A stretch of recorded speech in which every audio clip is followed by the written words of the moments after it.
Babylon is not yet asleep, but it is already trembling. In the central square, amid dust and heat, you stand shoulder to shoulder with thousands of other weary people. Today, King Hammurabi will announce his new code of laws. They say these laws will bring justice. In reality, they will bring fear. You hear the air humming with dull discontent and hidden dread. Today is not a celebration nor a triumph of reason. It is a performance in which the roles have long been assigned. Some will listen, others will punish.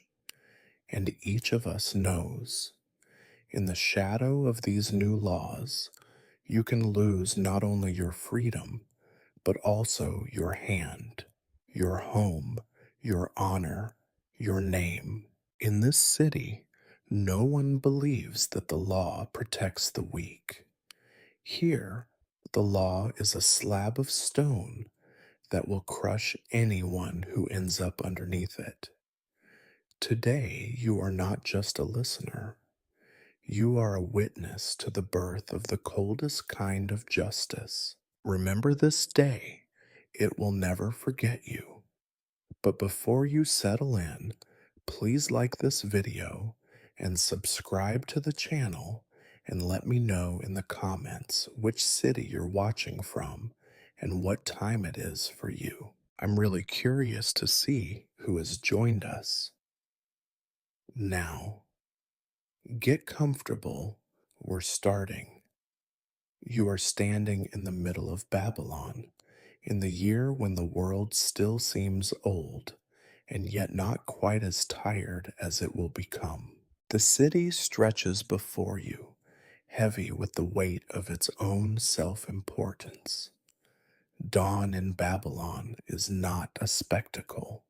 It is an inevitability, as predictable as taxes or the onset of another sandstorm. The sun rises not with majesty, but with a kind of reluctant persistence, slipping over the horizon and filling the streets with a light that is more dust than gold. You are here because the king, the mighty Hammurabi, has summoned the people. This is supposed to be an historic event. There are rumors that today you will witness the announcement of a great legal code, something that will shape the fate of the city and perhaps the world. But you, like everyone else, are not here out of excitement. You are here because you must be, because to ignore a royal decree is not a clever act of rebellion, but an invitation for the guards to pay a personal visit. The crowd gathers slowly. Babylonian mornings are made for grumbling and fatigue, not for momentous declarations. Around you, the first merchants are already arguing over stall space, using curses that have been passed down for generations. Children kick pebbles at each other, already bored. Even the priests, in their elaborate robes, seem half asleep, their lips moving through prayers with all the sincerity of someone reciting a grocery list. You notice how the ground is a mosaic of footprints, the dust gathering in every crevice, clinging to your sandals, marking you as a participant in this reluctant ritual. A donkey brays somewhere behind you, and a flock of birds wheels overhead, searching for scraps. Babylon, for all its glory, has always been a city of endurance, and this morning feels like another test in a long series of trials. You stand, waiting. Waiting is a skill here. You wait for the bread to bake, for the river to recede, for the merchant to count out the last coin. Now you wait for the king. The anticipation is a quiet, heavy thing, less like excitement and more like the knowledge that eventually you will have to listen to someone recite something very long and very important, and that there will be no escape until it is done. All around you, there is a sense of resignation. Babylon is old, and its people have heard many speeches. Kings come and go, their words are etched into stone, but most stones end up covered with moss or bird droppings.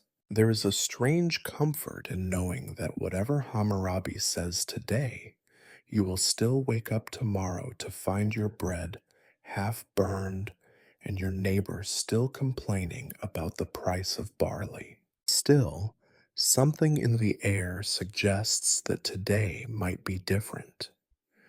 The guards are restless, fidgeting with their spears.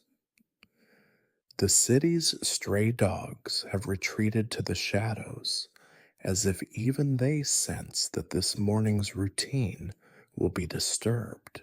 You wonder if the king feels the same sense of foreboding, or if he simply relishes the chance to make everyone stand here, sweating in the early sun, while he prepares to declare how everyone should behave for the next 100 years. A breeze picks up, carrying with it the smell of roasting onions and wet earth. Somewhere, a child begins to cry and is quickly hushed by a tired mother. You look up at the ziggurat rising above the city, its stones already warm to the touch. It is a reminder that things built to last often become places where people are forced to wait. You glance around at your fellow citizens, a baker with flour still on his hands, a potter with cracked fingernails, a fisherman who looks like he might rather be anywhere else. You are all here together, joined by nothing more than geography and a healthy respect for royal power. Today, you are witnesses to history, though no one has the energy to celebrate this fact. You shift your weight from one foot to another, feeling the first prickle of impatience.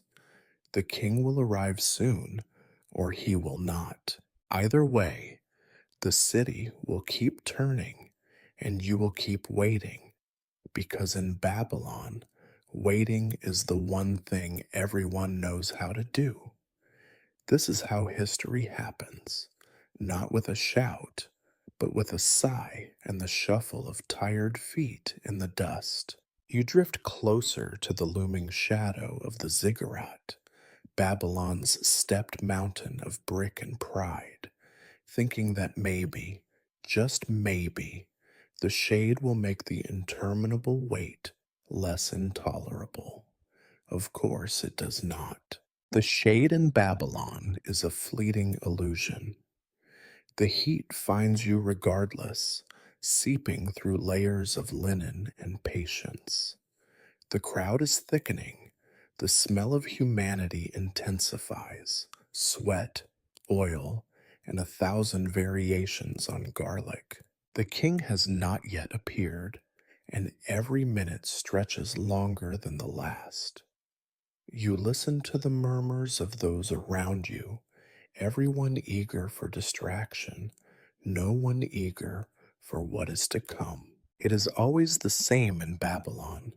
People gather for grand proclamations with the energy of condemned prisoners waiting for their turn, with the executioner. Next to you, a stout woman complains about lost time. She is, by all appearances, a market regular, her hair bound back with a rag that might have been blue before Babylon's dust claimed it. She does not try to keep her voice down, and her grievances are as public as the king's supposed benevolence. Another morning gone, just like that, she grumbles, arms crossed, brow furrowed. We could be at our stalls. We could be preparing bread for the midday crowd. Instead, we wait for words that change nothing but the length of our patience. You consider agreeing, but words would only invite more words, so you simply nod. A bearded merchant nearby fidgets with a leather pouch, muttering about the unfairness of new taxes that, he predicts, will inevitably emerge from today's grand announcement. His complaints wind around you like smoke. Every time the king calls us here, he says, I lose a day's trade, and every time the palace gains another coin from my pocket. Perhaps next year the king will tax us for the time spent listening to his speeches. Further off, a group of priests stands with studied detachment. They glide through the crowd, untouched by the grumbling, their faces trained to show only vague concern and infinite patience. You suspect they are not waiting for laws, but for a new excuse to raise temple offerings. Vendors wander among the throng, selling water at the price of gold. Their jugs glisten in the morning sun, and their cries are sharp. Water, cold water, quench your thirst before the king's words dry your throat. No one laughs, but several people hand over coins. Babylon is a city where opportunity never rests. Children weave through legs, their games a mockery of adult solemnity. They throw pebbles and chase shadows, utterly uninterested in Hammurabi or his stone monuments. You envy them. When was the last time you greeted a royal decree with indifference? In Babylon, the best you can hope for is a change that does not hurt you directly. Somewhere behind you, a donkey brays again, as if expressing the universal opinion of the masses. A few guards give it a stern look, but they know better than to challenge the city's only honest critic. The guards are everywhere today, their bronze tipped spears glinting, eyes scanning for trouble, not that they expect any. No one resists a king's command, at least not here, not now. You think about how the ziggurat towers over everything, the eternal backdrop to Babylon's dramas. Its bricks, thousands upon thousands of them, rise in tired layers toward the sky. You wonder if anyone will ever remember the names of those who built it. Probably not. The king's name is immortalized, but the builders are anonymous, lost to the centuries, much like those who will listen to these laws and vanish before the sun sets. A sense of futility weaves its way through the crowd, binding you all together. You overhear a group of artisans arguing about the merits of the last royal decree. Remember when he declared that all mud bricks must be stamped with the king's seal, one says. I stamped so many bricks that I saw the king's face in my sleep for a month. Did it stop the rain from washing them away? No, it did not. A scribe nearby snorts. Did you ever try not stamping them? The artisan only shrugs. Some laws exist solely so that someone can be punished for breaking them. The day grows older, the sun climbs higher, and yet there is still no sign of Hammurabi. A wave of restlessness sweeps through the crowd. Someone starts a rumor that the king is ill. Another claims he is dead, and the announcement will be a funeral, not a legal code. The mood sours briefly before collapsing back into the familiar boredom of public waiting. You try to distract yourself by studying the faces around you, the lines of fatigue and resignation, the hopeful tilt of a chin quickly replaced by suspicion. Babylon is a city of survivors, people who have learned to endure and adapt. When a king declares a new law, you do not question whether it is just. You only wonder how to avoid being the first one caught under its wheels. Finally, a ripple runs through the crowd. The guards snap to attention. Someone near the front stands on tiptoe, then another and another. The merchants quiet their muttering. The water vendors lower their jugs. The children scatter. Even the donkey, sensing a change, stops braying and listens. The moment hangs, thick and breathless, on the edge of history, or at least on the edge of another long speech. You straighten your back, brush the dust from your tunic, and prepare yourself. In Babylon, you wait, you endure, and sometimes, if you are unlucky, you listen. You might have imagined years ago that history was made by heroes and tyrants, by the thud of armies, or the brilliance of solitary minds. You now know the truth is more pedestrian. History, as it grinds forward in Babylon, is made mostly by people waiting in the heat, pressed elbow to elbow, each more tired and unimpressed than the last.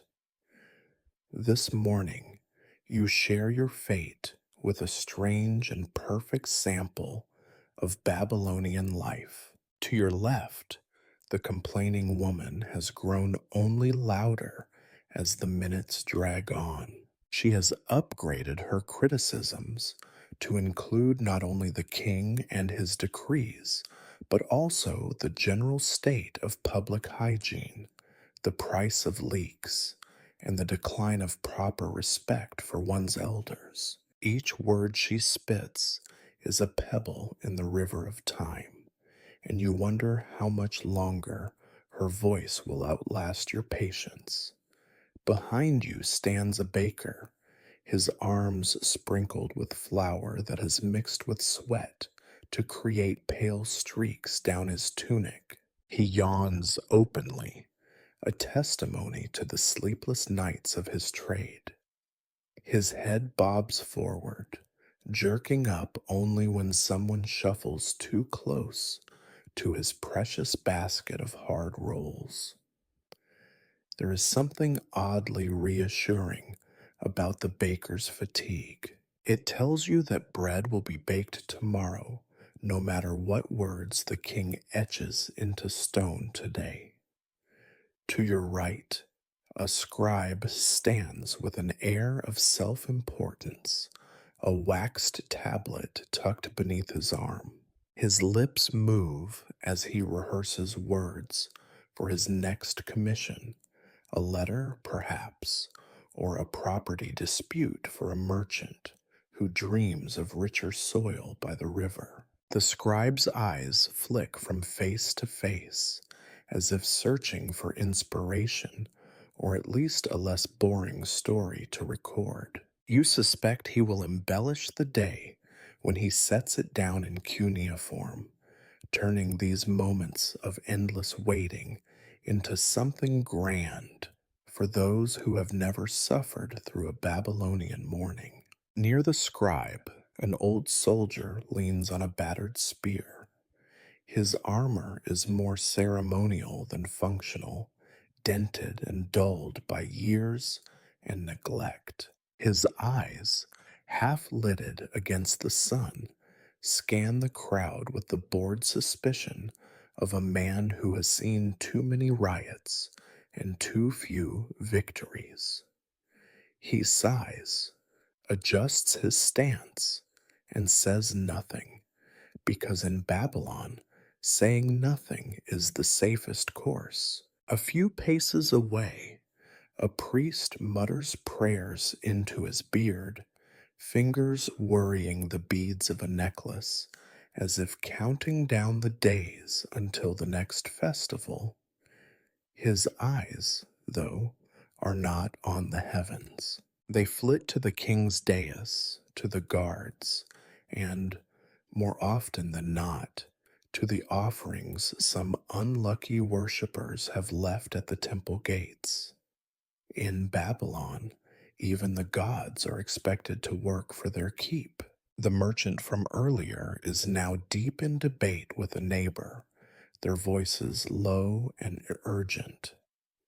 They speak of grain shipments delayed at the river, of bribes that seem to grow more expensive each month. Every now and then, they glance toward the palace, as if hoping Hammurabi himself might overhear and intervene. You know better. Kings do not come down to the market to haggle, they only raise the price. Children weave through the adults, picking pockets with the skill of seasoned magicians. You keep your own pouch tucked close, remembering the last time a nimble hand left you with nothing but the king's taxes and a sense of misplaced trust. Some things, at least, are consistent in Babylon. A stonemason stands near the edge of the crowd, fingers tracing invisible patterns in the air. You guess he is measuring the distance between the sun and his next project, wondering how many more bricks he must lay before his own bones are buried beneath the city's endless weight. The stonemason's back is bent, not by age, but by years of obedience. In Babylon, the difference is academic. Further back, near a well that smells of old water and disappointment, an elderly woman sits on a three-legged stool. She is silent, her eyes fixed not on the king's platform, but on the horizon. She has seen more proclamations than she cares to remember, and her face is a map of all the laws that have failed to keep the city safe. You wonder how many rulers she has outlived, and whether she counts them as victories. Above you, the ever watchful guards eye the mass of humanity with the blank indifference of men who know that their best hope is to remain unnoticed. They are the muscle behind Hammurabi's words, the guarantee that the law is not just ink on stone, but the threat of pain behind it. You catch the eye of one young guard, his hand trembling on his spear. He looks away first. In Babylon, you learn to pick your battles, or better yet, avoid them entirely. You realize, as the waiting stretches into another hour, that each person here carries their own history, their own private catalog of grievances and small victories. No one truly believes that the new laws will change much.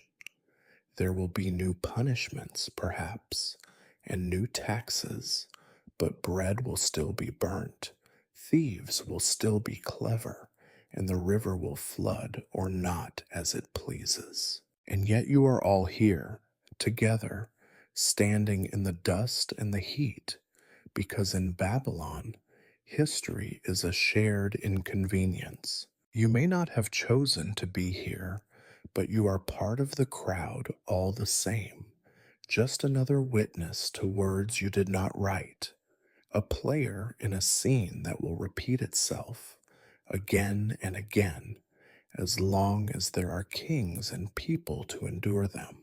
Time moves strangely in crowds. You lose track of the minutes and the shape of your own thoughts. At last, a distant commotion draws your attention. The priests begin to form a line, the guards clear a path, and the low hum of voices rises to a murmur of anticipation. The king will soon appear, and the waiting, at least for this morning, will be over. You are ready, or as ready as anyone in Babylon ever is, to listen to history happen. You are startled out of your heat induced trance by a sound that is, for once, not the grumbling of a Babylonian or the squeal of a street vendor. It is a fanfare, thin and shrill, carried across the square by musicians who have spent more of their lives tuning their instruments than actually playing them. Trumpets, if you can call them that, with battered bronze bells and cracked reeds, send a stuttering blast skyward. You look up, not because you expect something miraculous, but because centuries of custom have trained you to at least pretend respect for ritual. The king's arrival must be announced, if not celebrated. Every face in the crowd turns automatically toward the source of the sound, an unspoken choreography of boredom and obligation. The irony is thick enough to taste. These fanfares were meant, once, to inspire awe or terror, to warn the city that the gods were watching, or that the king's power was absolute. Today, the only real reaction is a collective, weary bracing for whatever discomfort will follow. You wonder if even the trumpeters are bored with their role. Their eyes seem to say, yes, yes, the king is coming, the laws are changing, and none of us will be richer for it. The complaining woman beside you scoffs. There it is again. All noise, no bread. Her words ripple through the crowd, meeting approving nods. People do not come here for music. They come because the king requires an audience, and in Babylon, being part of the audience is safer than being the object of royal attention. A hush falls, the music dying away in a warble. The crowd's conversation is replaced by silence, thick and expectant, broken only by the occasional cough or the squawk of a bird overhead. Even the vendors go quiet, clutching their empty cups as if a word now might cost them a week's profit. It is always the same, you think. The forms of power are endless, but their effects rarely change. The fanfare is a ritual like the offering of first fruits or the endless procession of sacrifices at the temple. You remember stories from your grandfather, how long ago the kings would ride through the city on gilded chariots, tossing coins to the crowd. These days, coins are more likely to be tossed from your hand to the king's coffers. Progress, Babylonian style. The irony does not end with the music. Even the king's platform is an object lesson in disappointment. Years of dust and sweat have dulled its carvings. The once bright banners are faded, and the stairs groan under the weight of ceremonial importance. The stelae of black stone, brought here with much fanfare themselves, are now little more than perches for passing pigeons and a warning to any would-be lawbreakers. You glance around at your fellow citizens, all united in the certainty that what is about to happen will be neither new nor merciful. Some look anxious, Others resigned, the young hope for excitement, the old hope only for brevity. None hope for justice, not really. The laws have always favored those who write them. As the fanfare fades, the king's retinue appears, guards in gleaming helmets, priests in robes heavy with symbols and secrets, scribes ready to record every word for posterity. The air grows tense, as if the city itself is holding its breath, unsure whether to weep or laugh. You remember a story from last season. A merchant had tried to cheat the weights in the market. The penalty was public shame and the confiscation of half his grain. The law had been read out with great seriousness. The crowd had nodded dutifully, and yet, a week later, the scales were still suspect and the taxes just as high. In Babylon, justice is always just out of reach, like a cool breeze in the afternoon. The crowd's attention snaps forward as a figure appears at the top of the steps. For a moment, the city seems to freeze. You squint, trying to see him clearly, this man whose word is law. The fanfare is supposed to announce certainty, power, even hope. Instead, it announces only the inevitability of another day under the same sun, waiting for rules that were never meant to help you. The king's face is unreadable. Perhaps he is bored too. Perhaps, behind the solemn mask and embroidered robes, he wonders if any of this matters. He knows that the crowd is not here to celebrate, but to endure. His words will echo through the streets, but the dust will swallow them before the day is done. Somewhere in the silence, a child laughs, quickly silenced by a sharp look from a parent. It is the only honest sound in the whole square. You think about how little things change: the music, the waiting, the promises. The city lives on, indifferent to the fanfares, the proclamations, even the king himself. You shift your weight, feeling the stone of the square beneath your feet, ancient and unmoved. The king is about to speak. The crowd is ready to listen, but no one expects the world to become kinder or fairer or less tired. You have survived another fanfare.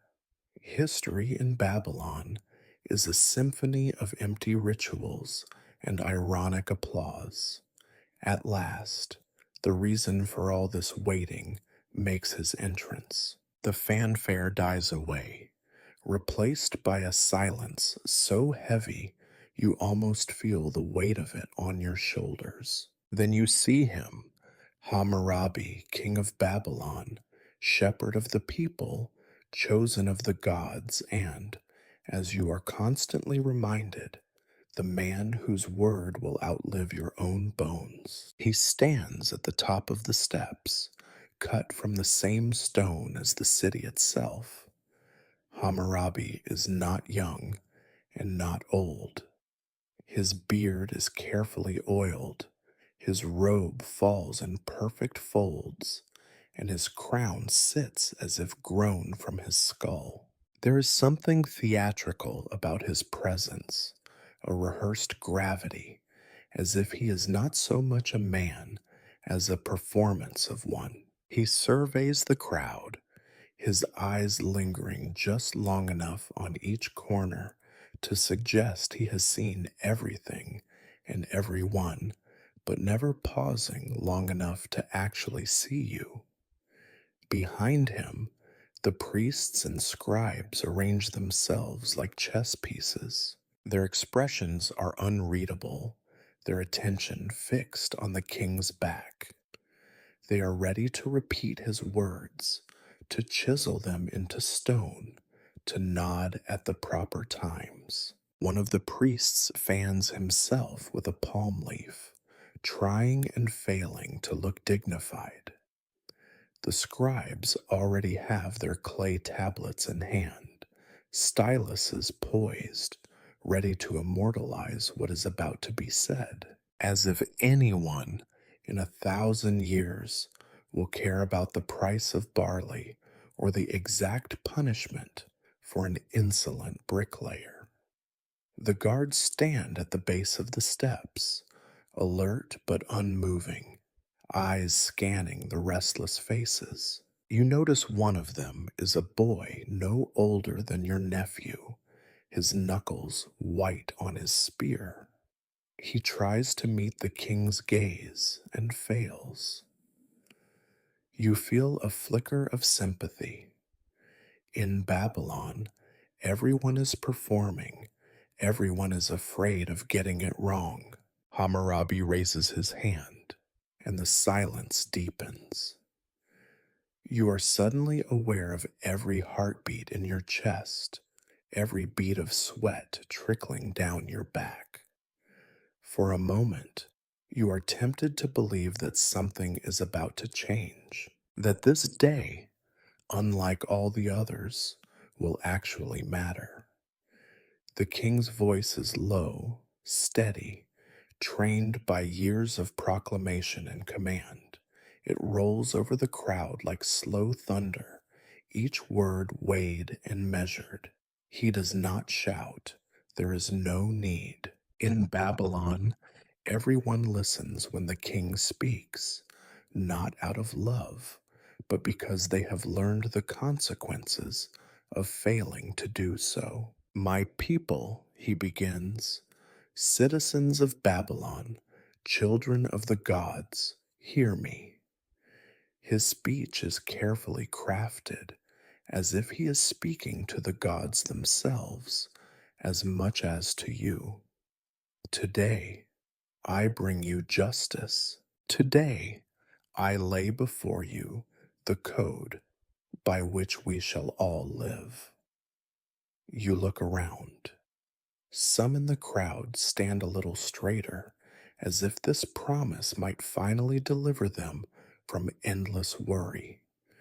Others roll their eyes. You are somewhere in between, stuck in that gray Babylonian space between hope and habit. Hammurabi speaks of order, of peace, of the will of the gods made manifest in his laws. No longer will the weak suffer under the strong, he says. No longer will injustice find shelter in our streets. You resist the urge to laugh. In Babylon, injustice is the only thing that has a permanent address. The king's speech goes on. He recounts the crimes of the past. Thieves who dared steal from temples, debtors who cheated their lenders, sons who struck their fathers, women who dishonored their husbands, merchants who shorted the measures. For each sin, there will now be a law. For each law, a punishment. Everything will be weighed, measured, and settled in theory. From this day, Hammurabi intones, the strong shall not harm the weak. The judge who takes a bribe shall lose his seat and his fortune. The builder who cheats his craft shall answer with his life. The physician who kills a patient shall pay with his hands. All this I set before you, written in stone, for all to see and none to doubt. The irony is not lost on you, nor on most of the crowd. Laws in Babylon have always existed, some written, most whispered.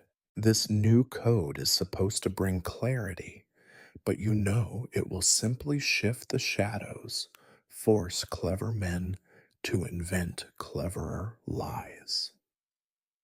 Justice, after all, has always been the sport of those with time and money to play it. Yet, for all your cynicism, you cannot help but feel a certain chill.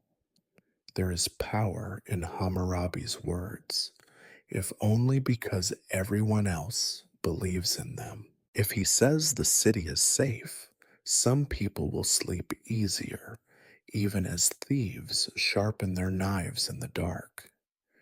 If he says the gods approve, the priests will nod, and the offerings will multiply.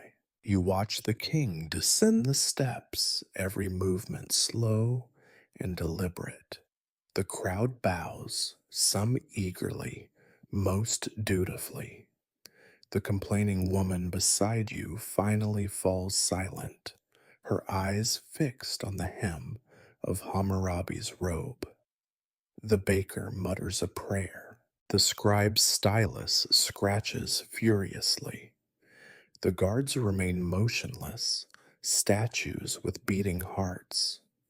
For a moment, you are swept up in the performance, the pageantry, the solemnity, the illusion of order. Then the spell breaks, and you remember Babylon has seen kings come and go.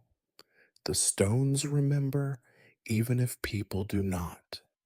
You are a witness, not a participant. You have survived another speech. Now comes the hard part, surviving the laws themselves. The king's words settle over you like a fine layer of silt. You have heard proclamations before, but none with quite this much ceremony, quite this much menace, hiding in the folds of royal rhetoric. As Hammurabi stands before the great stela, he looks not at you, but through you. His gaze sweeps the assembled faces as if he is searching for someone, perhaps the first unfortunate soul to feel the edge of his brand new justice. My laws are not merely words, he announces, voice growing firmer, as if by volume alone he could hammer these decrees into the bedrock beneath your feet. They are your fate. Every man, every woman, every child in Babylon will be weighed according to what I have set forth. The strong will be bound, the weak will be protected, and the wicked will be purged. This is the will of the gods, as spoken through your king. You notice that no one in the crowd dares to question which gods he means. In Babylon, gods are as plentiful as grains of sand and just as easily scattered. The priests behind him look suitably solemn, their faces an unreadable blend of reverence and calculation. If the king declared the moon to be a loaf of barley bread, the priests would only nod and ask for a larger temple. The list of laws begins, and with it, the slow erasure of any hope you had for a merciful morning. Each law is delivered with the calm certainty of a butcher sharpening his blade. The punishments are listed plainly, with none of the ambiguity that soothes the conscience or leaves room for clever bargains. If a man steals from the temple or the palace, he shall be put to death, and he who received the stolen goods shall also be slain. If a woman is caught in adultery, she and her lover shall be bound and cast into the river. If a son strikes his father, his hand shall be cut off. If a builder's house collapses and kills its owner, the builder shall be put to death. With each pronouncement, you feel the city grow colder. The complaining woman to your left is silent, lips pressed tight as if the words themselves might leap off the stela and strike her down. The baker mutters a prayer you cannot hear. Even the merchants, usually so quick to argue, are struck dumb by the parade of consequences. The king claims that these laws will bring peace and fairness to all. No longer, he says, will the innocent suffer for the crimes of the guilty. No longer will the poor be ground into dust by the whims of the rich. You almost laugh, but the eyes of the guards are everywhere, and laughter in Babylon is always dangerous at the wrong time. You are reminded, in spite of yourself, of the last festival. A goat had wandered into the temple courtyard, eating the sacred offerings. The priests had declared it a sign of the god's displeasure, and the animal had been dragged off to be sacrificed. The crowd had cheered, thankful that the anger of the heavens had been redirected away from their own heads. In Babylon, blame is a precious commodity, best handed off at every opportunity. Hammurabi continues, from this day, the scales of justice will be held steady. I have commanded the scribes to write these laws in stone, that no one may claim ignorance. The stela will stand in the square for all to see. Let no man say he did not know the law, for the law is here, and the law is clear. You look at the crowd. Some shift uneasily, as if the shadow of the stela already darkens their door. Others stare at the king with the blank faces of men and women who have learned not to show fear in public. The old soldier behind you, his spear resting in the dust, does not move at all. You wonder if he remembers a time before all these laws, or if he has always lived in their shadow. You try to imagine a city truly ruled by justice, where the strong are held back from preying on the weak, where the guilty are always caught, and the innocent always freed. You fail. In Babylon, justice is a river. It twists, it floods, it disappears underground, but it never quite cleanses the dirt it passes through. The king's speech grows heavier, every word weighted down by the threat of violence. He who violates these laws will answer not only to me, but to the gods themselves. Let no man or woman believe that power or wealth will shield them. The laws are written for all. You look at the priests, at the merchants, at the wealthy men in fine robes standing a little apart from the crowd. Their faces betray nothing. Perhaps they know something you do not. Perhaps, for the rich, even stone laws can be bent. The sun has risen high above the ziggurat, turning the city's dust into gold and ash. You wonder how many new graves will be dug before the week is out, how many hands will be lost to justice, how many children will be left fatherless, how many debts will be paid not in coin, but in flesh.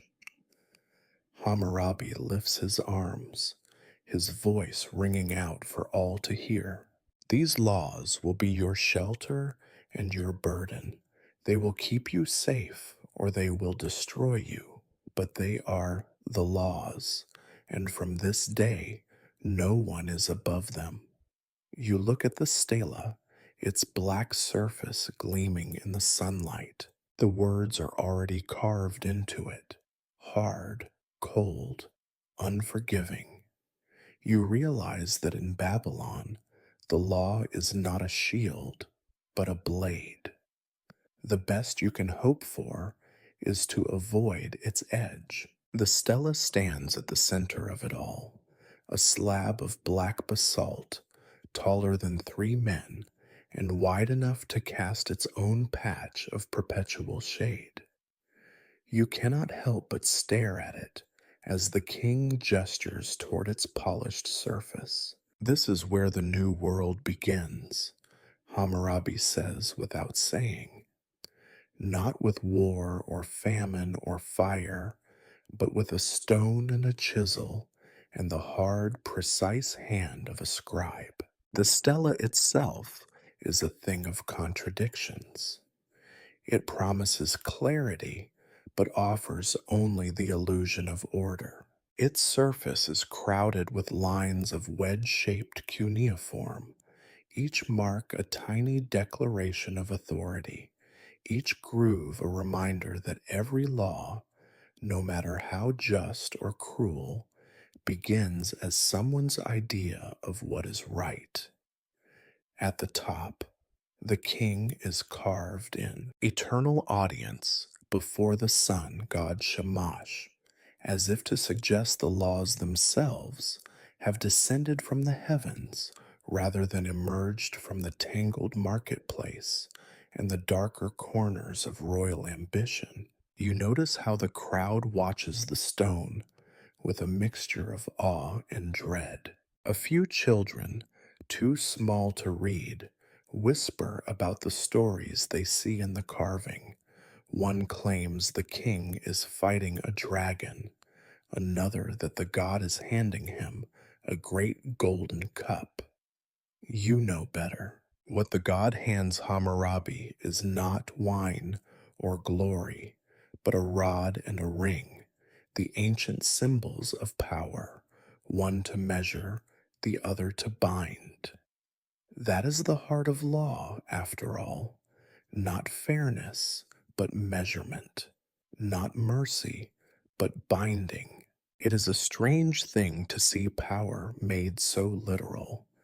The stela is not just a monument, it is a message carved in stone for all to fear. You remember when a different king put up a statue to himself in the same square, a statue now long toppled, its head buried in a field, its feet trampled by donkeys. Stone is supposed to last forever, but in Babylon, even the hardest stone is just another chapter in a city that never really sleeps. The priests stand close to the stela, eyes narrowed in the sun, their fingers tracing the first lines of the code with the reverence usually reserved for relics. They nod and whisper among themselves, but you know their real calculations are quieter. How many new rituals will these laws bring? How many more offerings will flow into the temple now that the gods have been invoked in writing? The temple's power, like the king's, grows every time a new law is carved. You think of the scribes, men with crooked backs and clever hands, hunched over their clay tablets in dim rooms. For weeks they have worked by lamplight and river mud, scratching each word, each number, into records that will outlast your name and the names of your children. The stela is their final copy, stone for the public, tablets for the archives, memory for the city. You wonder if any of them ever weep at the hardness of their work, or if they have simply learned to prefer the company of dust and silence to the confusion of the street. The king circles the stela as he speaks, reminding everyone that these are his laws, his vision, his gift, and his threat.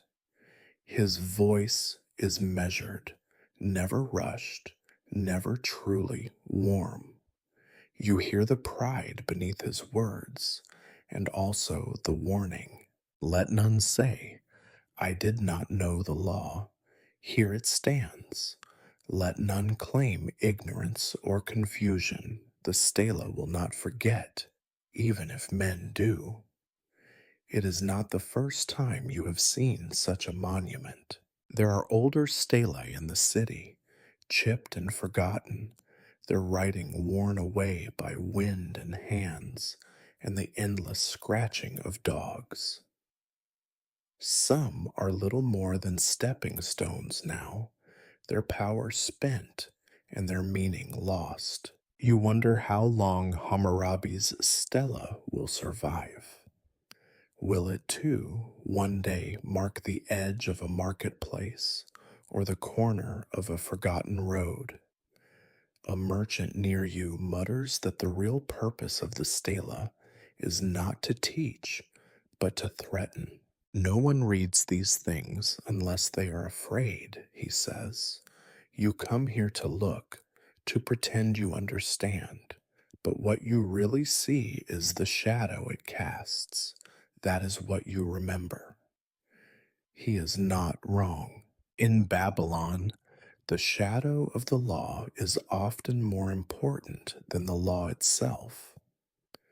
The king finishes his speech, stepping aside to let the priests approach. They burn incense and sprinkle water at the base of the stone, invoking the god's blessing with words that sound suspiciously like those used for new granaries or expensive goats. It is a holy moment, but also a performance, one you have seen countless times in the square, always with new actors, always with the same script. You try to read the cuneiform from where you stand, but the characters blur together, impossibly small, impossibly many.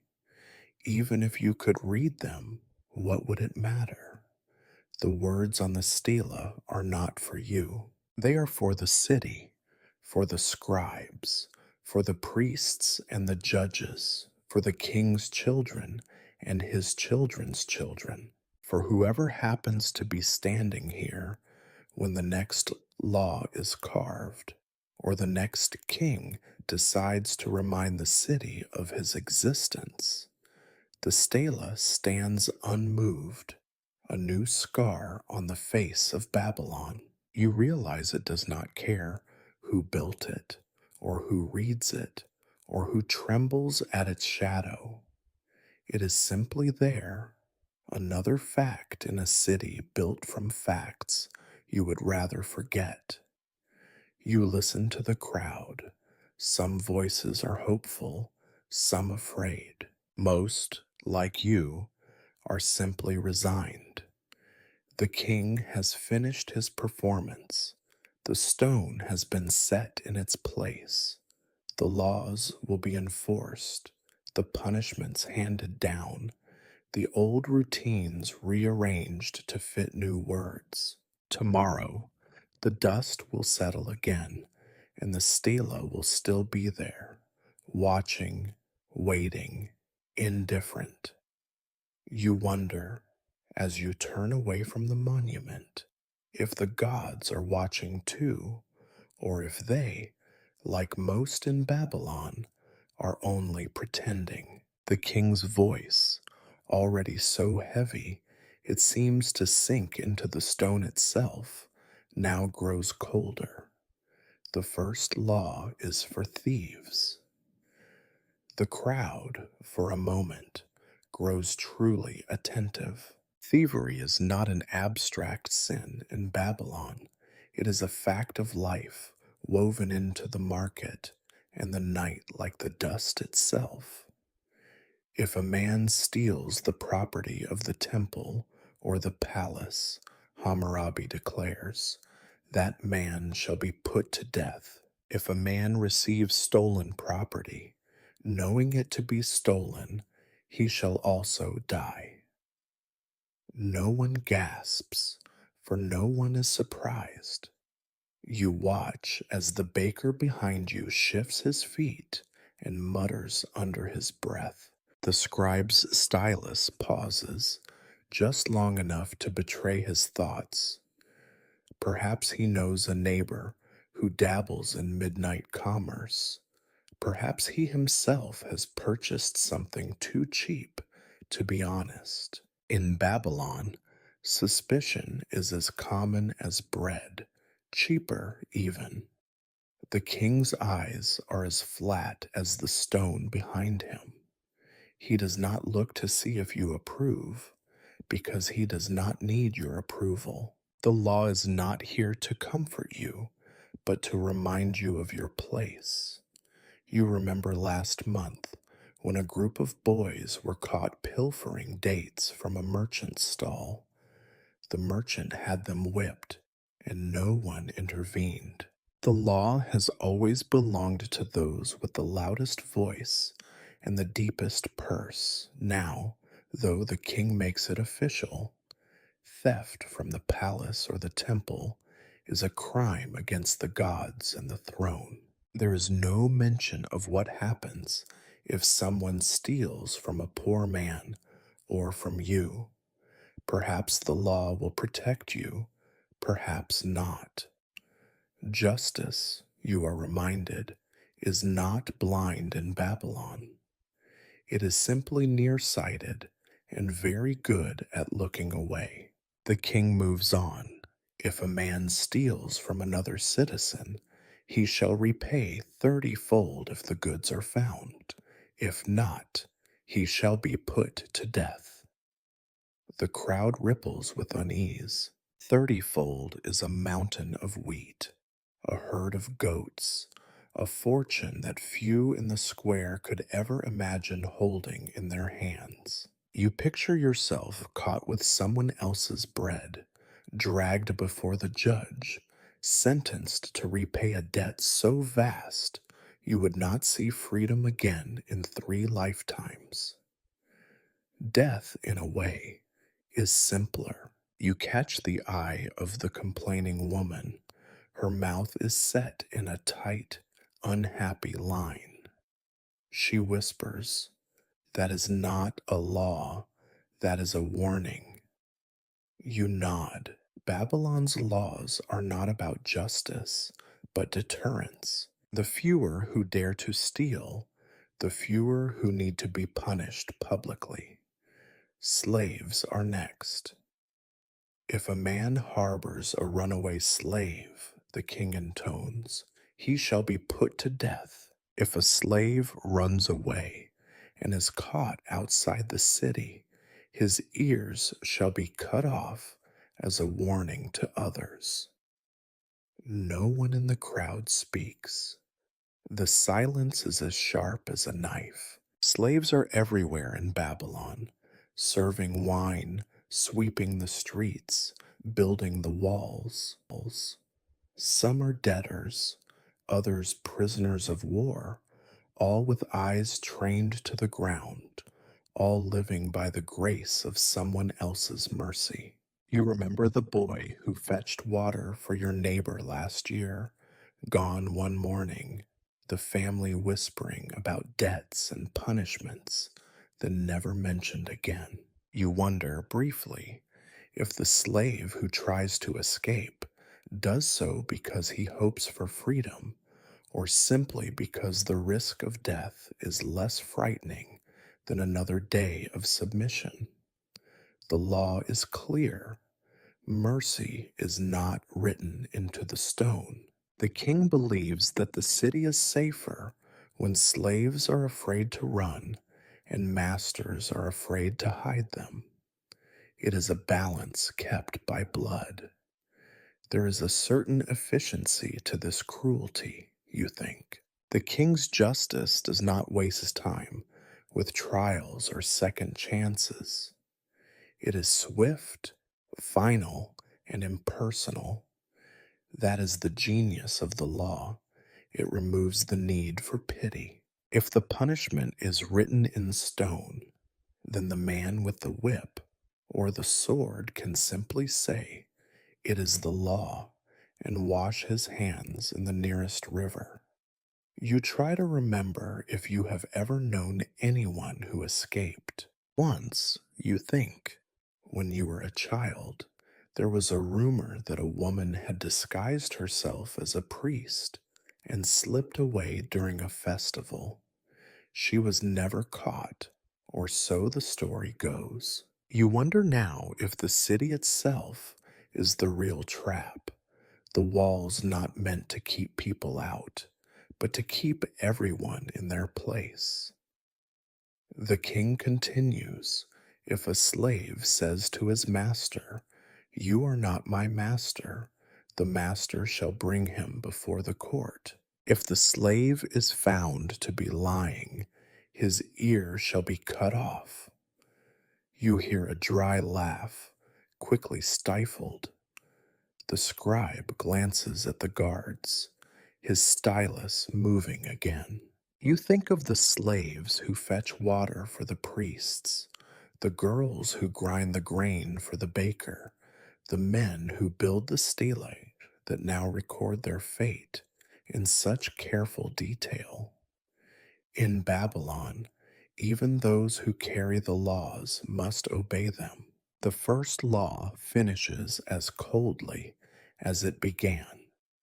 The king's voice moves on, already leaving behind those condemned to suffer for stealing what they will never own. The crowd exhales, but the tension remains. You sense that most here do not fear being a thief or a runaway slave. Not today.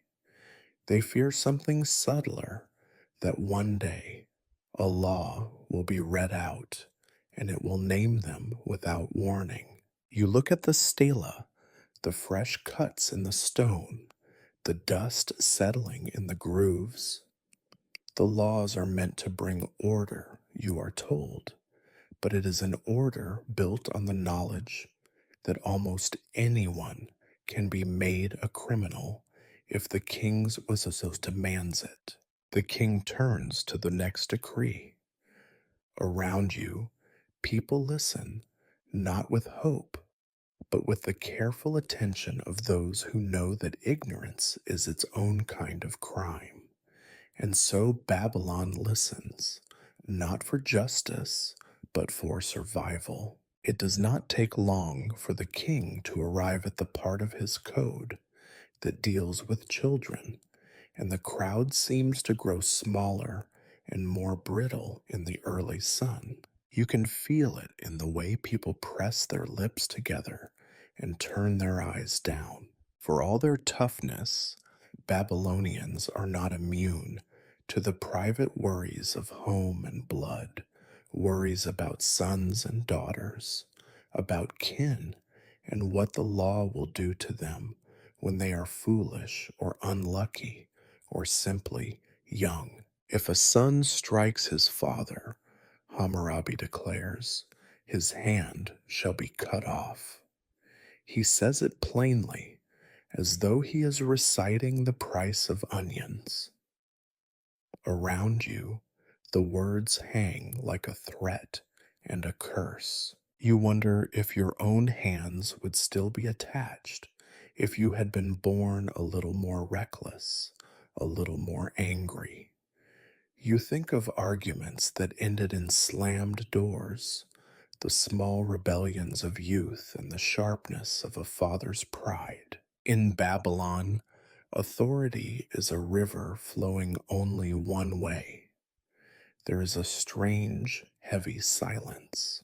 Some parents, you notice, nod as if this is only reasonable, as if it is natural for the law to demand flesh for disrespect. Others look at their children with a mixture of fear and defiance, as though they might shield them from the law with nothing but their own bodies.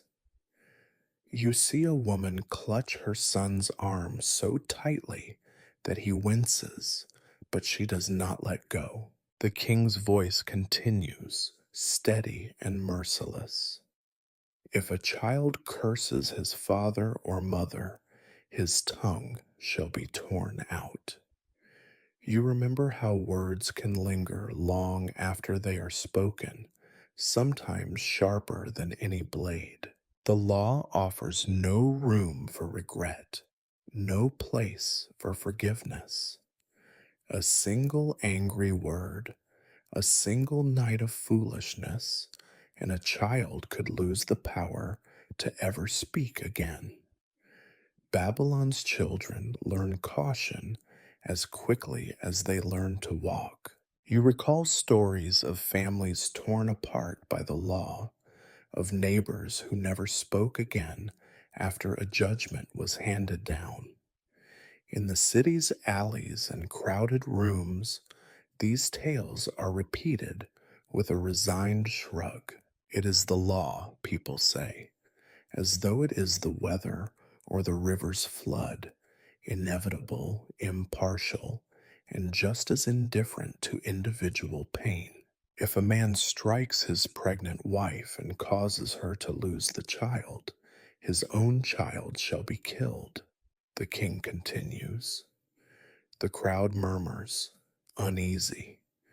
The law is not simply punishment, it is symmetry, a balance paid in blood and grief. You wonder what it is like to live in a world where every wrong must be answered by another wrong, where justice is not about restoration, but about keeping score. There are lesser punishments, too, for lesser crimes.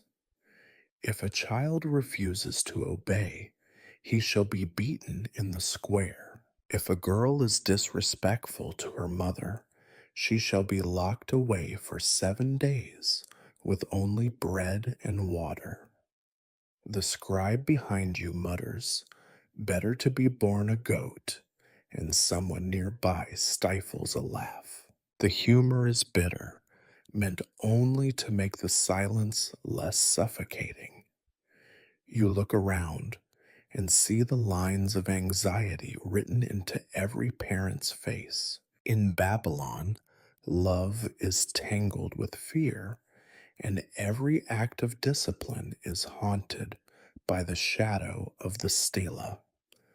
The law does not distinguish between a slap in anger and a slap in fear, between a curse in jest and a curse in hate. All are measured by the same rule, all are weighed by the same stone. You remember when you were small, hearing stories of kings who ruled with a gentler hand, though in Babylon, even the kindest king is only as gentle as the drought is wet. Your own father once told you, the law is for the city, not for the family. He was wrong. The law is for everyone, everywhere, even in the quiet darkness behind closed doors. A priest, solemn and pale, steps forward to sprinkle incense at the stela's base, as though smoke might soften the words or the gods might intercede. The crowd watches him, but no one expects a miracle. In Babylon, even prayers are weighed and measured. The gods, like the king, have long memories and short tempers.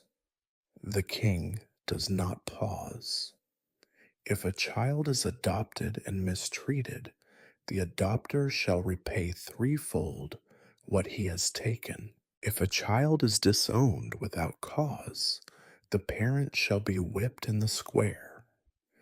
You realize, in a flicker of dark amusement, that adoption in Babylon is less a matter of kindness than a legal transaction, a contract enforced not by affection, but by the fear of public pain. You look at the faces in the crowd and see your own doubts reflected back. Some try to remember every law, others try to forget them all. Most simply pray that their children will be neither too bold nor too visible, that they will not be noticed by fate or the stela. The sun has climbed higher, and the shadow of the stela stretches over the square. You imagine it falling on your own house, marking the door with the promise of punishment for any misstep. The law, you realize, is a cold parent, demanding, unyielding, and always present. You close your eyes just for a moment and wonder if any city has ever been safer for all its laws, or if Babylon is simply more practiced in hiding its pain. When you open them, the king is already on to the next decree. There is no time for mourning, no space for mercy. In Babylon, childhood is only a brief pause before the full weight of the law descends. The morning creeps onward, sun inching higher, shadows shrinking as if even they want nothing to do with the parade of punishments. You stand among bakers, weavers, stone carvers, and blacksmiths, each face pinched with the particular anxiety reserved for those who must work with their hands and hope that fate, or the king, or a careless customer does not turn against them. Because now Hammurabi's voice sharpens, and the next recitation falls directly upon those who build, heal, and shape the city. If a builder constructs a house for a man, and that house collapses and kills the owner, the builder shall be put to death, the king proclaims. If it kills the son of the owner, the builder's son shall be put to death. If it kills a slave, the builder must pay the owner for the loss of property. You watch the crowd's reaction. It is not outrage, but resignation, as if everyone already expected that justice in Babylon is always an equation with an answer made of blood. A mason near you quietly swears, not at the law itself, but at the knowledge that from now on, every brick must be placed with a trembling hand. In this city, to build is to gamble with lives, including sometimes your own children's. Somewhere nearby, a carpenter grumbles, "May the gods keep my hammer true." You know he is not joking. In Babylon, the gods are often invoked for mercy, but even they cannot mend a beam once it has snapped or lift a collapsed roof from a crushed apprentice. The law is not a safety net. It is a trapdoor, open beneath anyone who trusts their luck too long. The king's tone is almost clinical as he moves to other trades. If a physician treats a man for a severe wound with a bronze lancet and saves the man's life, or opens an abscess with a bronze lancet and saves the eye, he shall receive 10 shekels of silver. You hear the faintest ripple of hope, rare reward here among the punishments. But hope in Babylon is never without its shadow.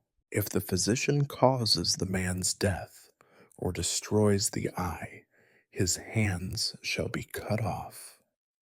You look at the city's healers, their eyes wide, fingers curling inward, as if suddenly afraid of themselves.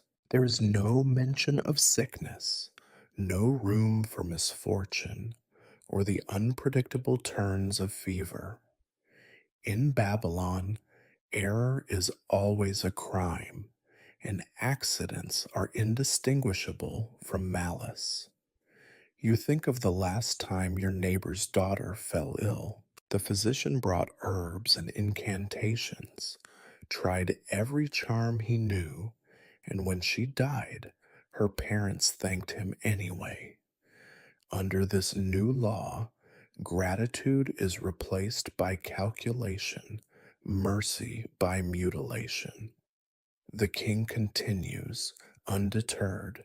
If a builder uses bad bricks, If a shipwright constructs a leaky boat, if a potter's vessel cracks, let them pay double for the damage. It is, you realize, the rare moment when money is worth more than flesh. The scribes scribble, merchants count on their fingers. Even the wealthiest artisan could be ruined by a single flaw. You wonder if these laws will create better work or only more caution, more hiding of mistakes, more silence in the workshops, more bribes paid in the shadows. You hear a stonemason mumble, maybe I'll only build for the king. His house never falls. A blacksmith beside him laughs. His roof is held up by taxes. The laughter, such as it is brief and bitter. You see the knowledge pass among the workers. Their place in Babylon is both vital and perilous, necessary and expendable. They are expected to build the city and also to pay for it, one way or another. If a slave is injured by a craftsman's mistake, let the craftsman pay half his value to the owner. You notice how the law treats a slave's body as coin, the way a potter would value a misshapen jug. In Babylon, not all lives are measured the same. Even the law, which claims to be universal, always finds a way to remind you of your rank. The king's attention finally turns to scribes and officials. If a scribe alters a contract, let him be branded on the forehead and banished from the city. You glance at the scribe beside you, whose hands tremble for a moment. The prospect of exile, of losing Babylon itself, is a sharper punishment than most wounds. There are fates worse than pain: anonymity, silence, a name that fades before the stone wears away. The code, for all its grand claims of fairness, is obsessed with symmetry: an eye for an eye, a hand for a hand, a house for a house. But you know that life in Babylon is never so neat.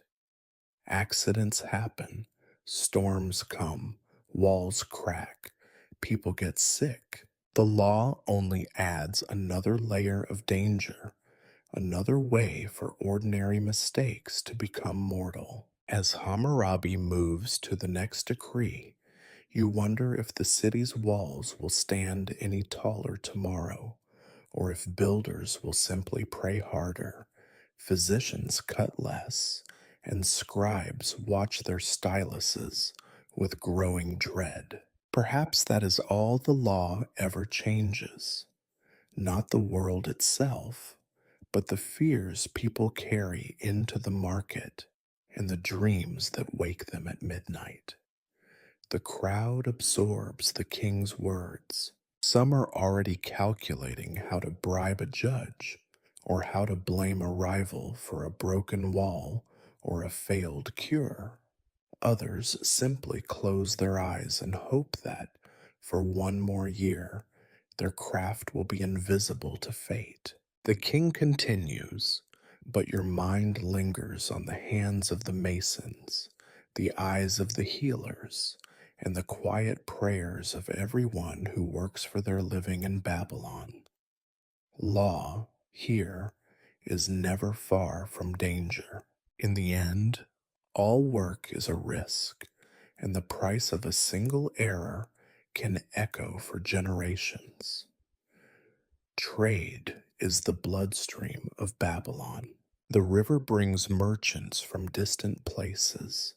Donkeys groan under sacks of barley, and at every street corner is an intersection of bargains and old grudges. You have always known that silver speaks louder than prayers, and a good market day can mend almost any insult.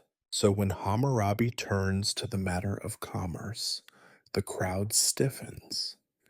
Everyone here owes or is owed, and everyone knows the price of making a mistake. If a merchant gives goods on credit to a trader, the king intones, the trader must return what was given and pay interest as agreed.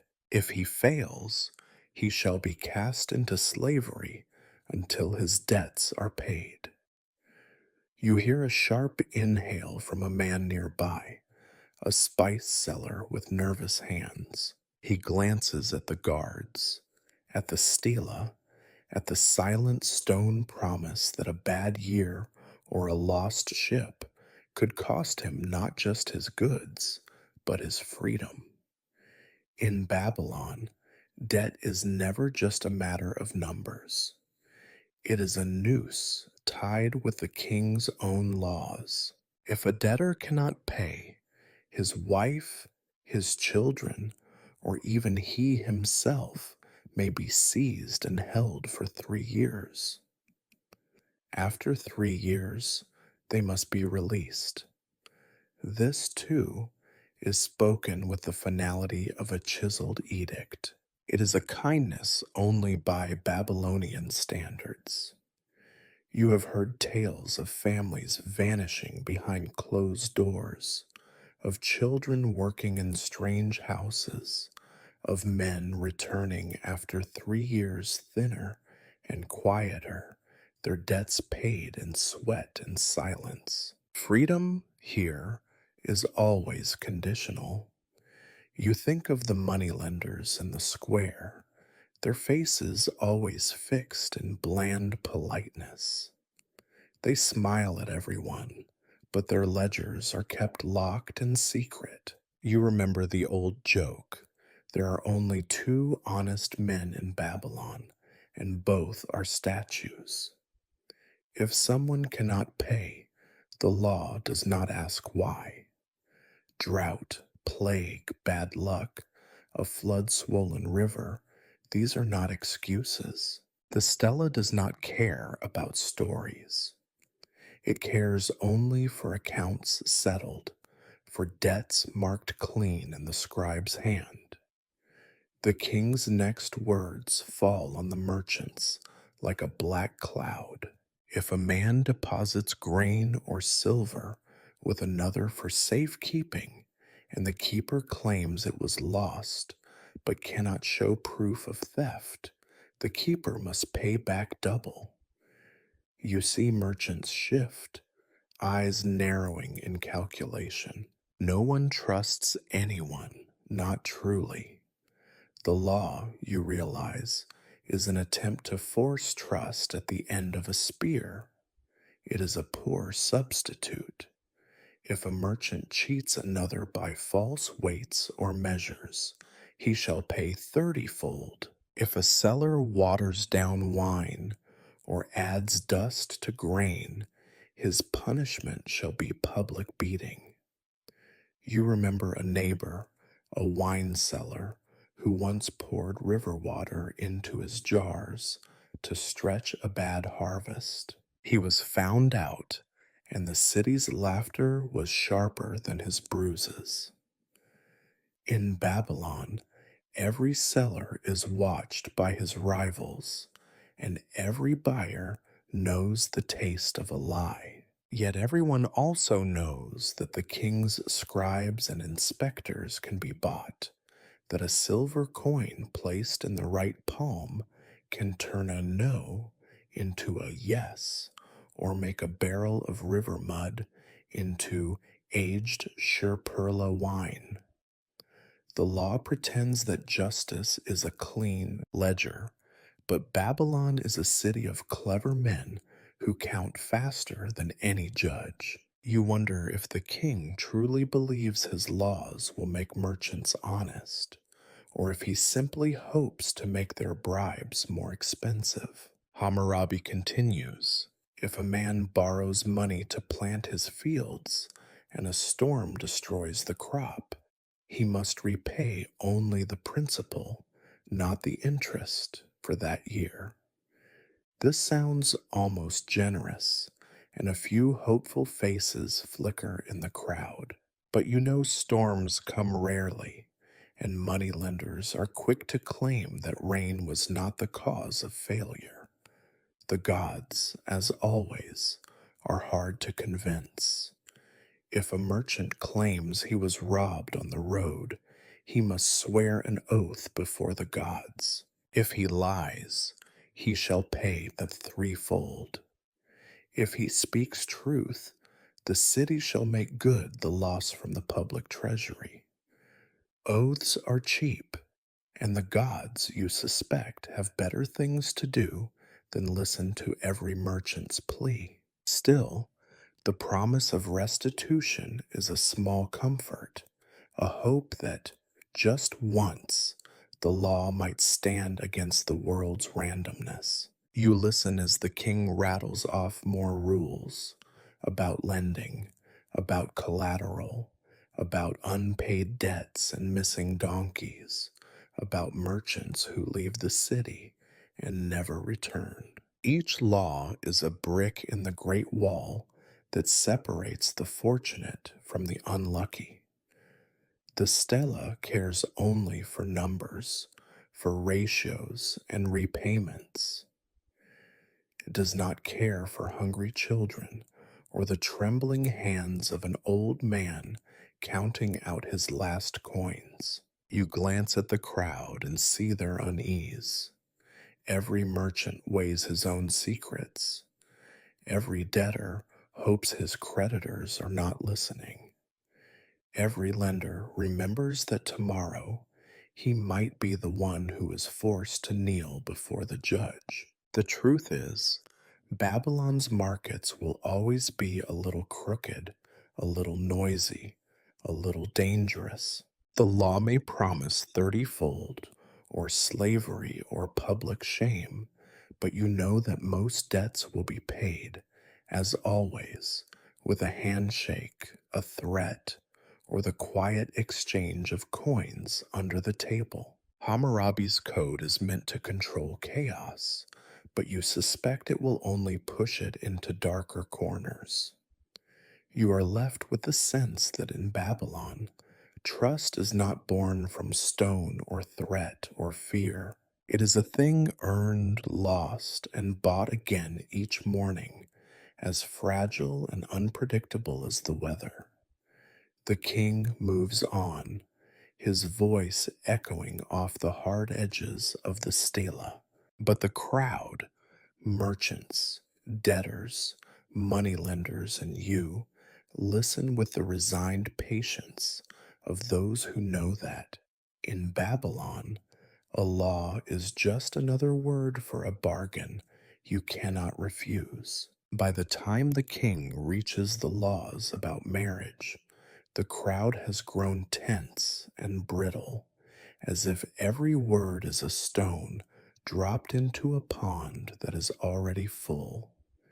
The air itself seems to hold its breath. You are surrounded by wives with arms folded, husbands with set jaws, mothers clutching daughters a little closer, and young men staring at the stela as though it might blink and look away. Hammurabi's voice does not soften as he proclaims, "If a man takes a wife but does not draw up a contract with her, she is not his wife." The scribe beside you snorts quietly, not out of rebellion, but from a weary amusement. In Babylon, a wedding is as much a transaction as the sale of a field or a herd of goats. You have seen marriage contracts, thick with conditions and lists of property, her dowry, his obligations, who gets what if the gods turn sour and love curdles into contempt. If a wife is caught in adultery with another man, both shall be bound and thrown into the river. If her husband chooses to forgive, she may be spared, so the woman near you, the one who has complained through every decree, huffs loud enough for 3 families. As if forgiveness is ever free, she mutters. You look at the men around you. Some smirk, others look away. Forgiveness is not justice, and in Babylon, justice is rarely merciful. Most know that in the end, the river does not ask questions. The king goes on.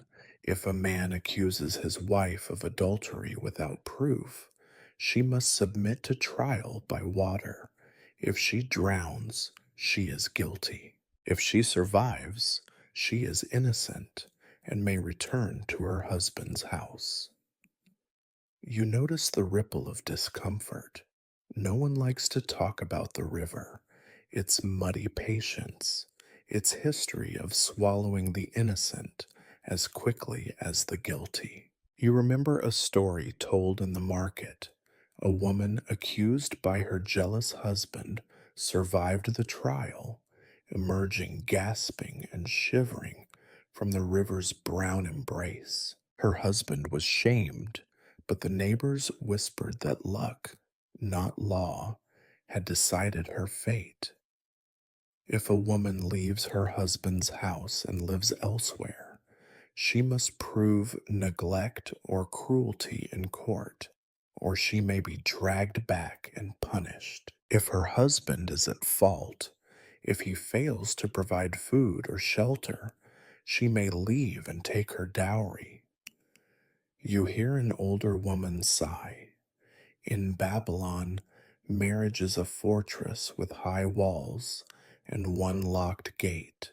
Few escape. Most learn to live with the drafts. If a wife is barren, her husband may take a second wife, but he must not neglect the first. If he does, she may leave, but her dowry stays with him. You see how the law builds a hedge of thorns around every woman. There is always a rule, always a cost. The men, for their part, listen with the blank stares of those who know their power, but sense beneath it the slow drip of unease. If a woman is ill and cannot fulfill her duties, her husband may marry another, but must support her until she dies. It is a mercy that sounds more like an obligation, a long, cold waiting. You recall the story of a merchant who kept his first wife shut in an upper room for years, tending her only enough to keep the priests from scolding. If a man wishes to divorce his wife, who has borne him children, he must give her part of his property to provide for them. There is some comfort in this, perhaps, but you see more calculation than care in the faces around you. The law is a scale, and every love, every quarrel, every morning spent together is measured in shekels and property, not in forgiveness or memory. The king's words do not pause for tears or regrets. If a man's wife is taken by another during war, and she returns to her husband, she shall not be punished. A rare glimmer of mercy, though you suspect it is less about kindness and more about the city's need for survivors. Marriage in Babylon, you realize, is a web woven from fear and duty and contract. The stela offers rules for every possibility: children born out of wedlock, adoption, concubines, barren wives, runaway husbands. There is a law for every crack in the family, every sharp word, every broken promise. You watch as men and women look at each other, some with relief, others with a new weight in their eyes. The law promises order, but you know it breeds its own kind of chaos. Secret sorrows, hidden resentments, a thousand ways to break without shattering. You remember the wedding feast of a friend, the joy of song and wine, the moment when the contract was read aloud and everyone pretended it was only a formality. But you saw how his wife flinched at the mention of dowry, how his father smiled only when the property was listed. In Babylon, marriage is never just a promise, it is a risk, a bargain struck in the shadow of the stela. And if love sometimes blooms, it does so in defiance of every law chiseled in stone. The king moves on, his voice unyielding, his gaze never straying to the faces of those bound by his rules. You think, with a trace of irony, that even Hammurabi cannot legislate happiness. He can only punish its absence. The king's voice, measured and relentless, pivots from the narrow alleys of marriage to the wider, dustier road of justice itself. You sense the crowd's mood shift, not because anyone expects kindness from the law, but because in Babylon, courts are where fates are officially rewritten, sometimes with a shrug, sometimes with a scream. Everyone, sooner or later, finds themselves at the mercy of a judge's patience or a neighbor's grudge. If any man brings an accusation against another and cannot prove it, Hammurabi pronounces, he shall be put to death. You see eyes widen in the crowd. Every rumor, every whispered slight, every old feud now carries the weight of mortal risk. The baker behind you, who once accused a rival of watering down dough, tightens his grip on his breadbasket. In Babylon, gossip is both a pastime and a peril. If a judge renders an unjust decision and it is proven, the judge shall pay 12 times the damages and be removed from the bench. You hear a merchant's laugh, dry as a Sumerian summer. Who judges the judges? He mutters, and those nearby nod in grim agreement. Judges in Babylon are men like any other, swayed by bribes, intimidated by threats, blessed with forgetfulness when it suits them. The king's law promises correction, but you know the system is as sturdy as a clay pot in a goat pen. The king continues, if two men come to court with a dispute over property, and one produces written evidence while the other does not, the one with the writing shall prevail. You glance at the scribe near you, his lips curling with quiet pride. In Babylon, the scribe is king for a day when contracts are brought to bear. A single clay tablet can outweigh 10 honest witnesses. If you cannot read, if you cannot write, you are simply prey, easy pickings for those who know which words to scratch into the mud. If a witness testifies falsely and it is discovered, he shall be put to death. You remember stories of men bribed to lie, of families ruined by a single word in court. Now, the stela threatens to balance every false tongue with silence forever. But you know that witnesses, like debts and marriages, are negotiable in Babylon. Some things cannot be carved out of human nature, no matter how sharp the chisel. For cases where proof is impossible, the king offers a method that is both ancient and terrible. If there is doubt, let the accused be cast into the river. If he survives, he is innocent. If he drowns, the gods have judged him guilty. A shudder ripples through the crowd. You have seen this ordeal Men and women tossed into the Euphrates while crowds pray or pretend to pray that the river will do what the judges cannot. The gods of Babylon are as impartial as the current, sometimes merciful, sometimes indifferent, often simply hungry. You think of the river itself, gliding past the city's walls, its waters brown with secrets. How many innocent have vanished beneath those waves? How many guilty have crawled out, coughing, only to find their lives still ruined? The law promises certainty, but all it delivers is spectacle and fear. If a slave accuses his master and cannot prove the charge, his ears shall be cut off. If a wife accuses her husband and fails, she may be drowned. For every question, the law offers a punishment. For every uncertainty, a permanent solution.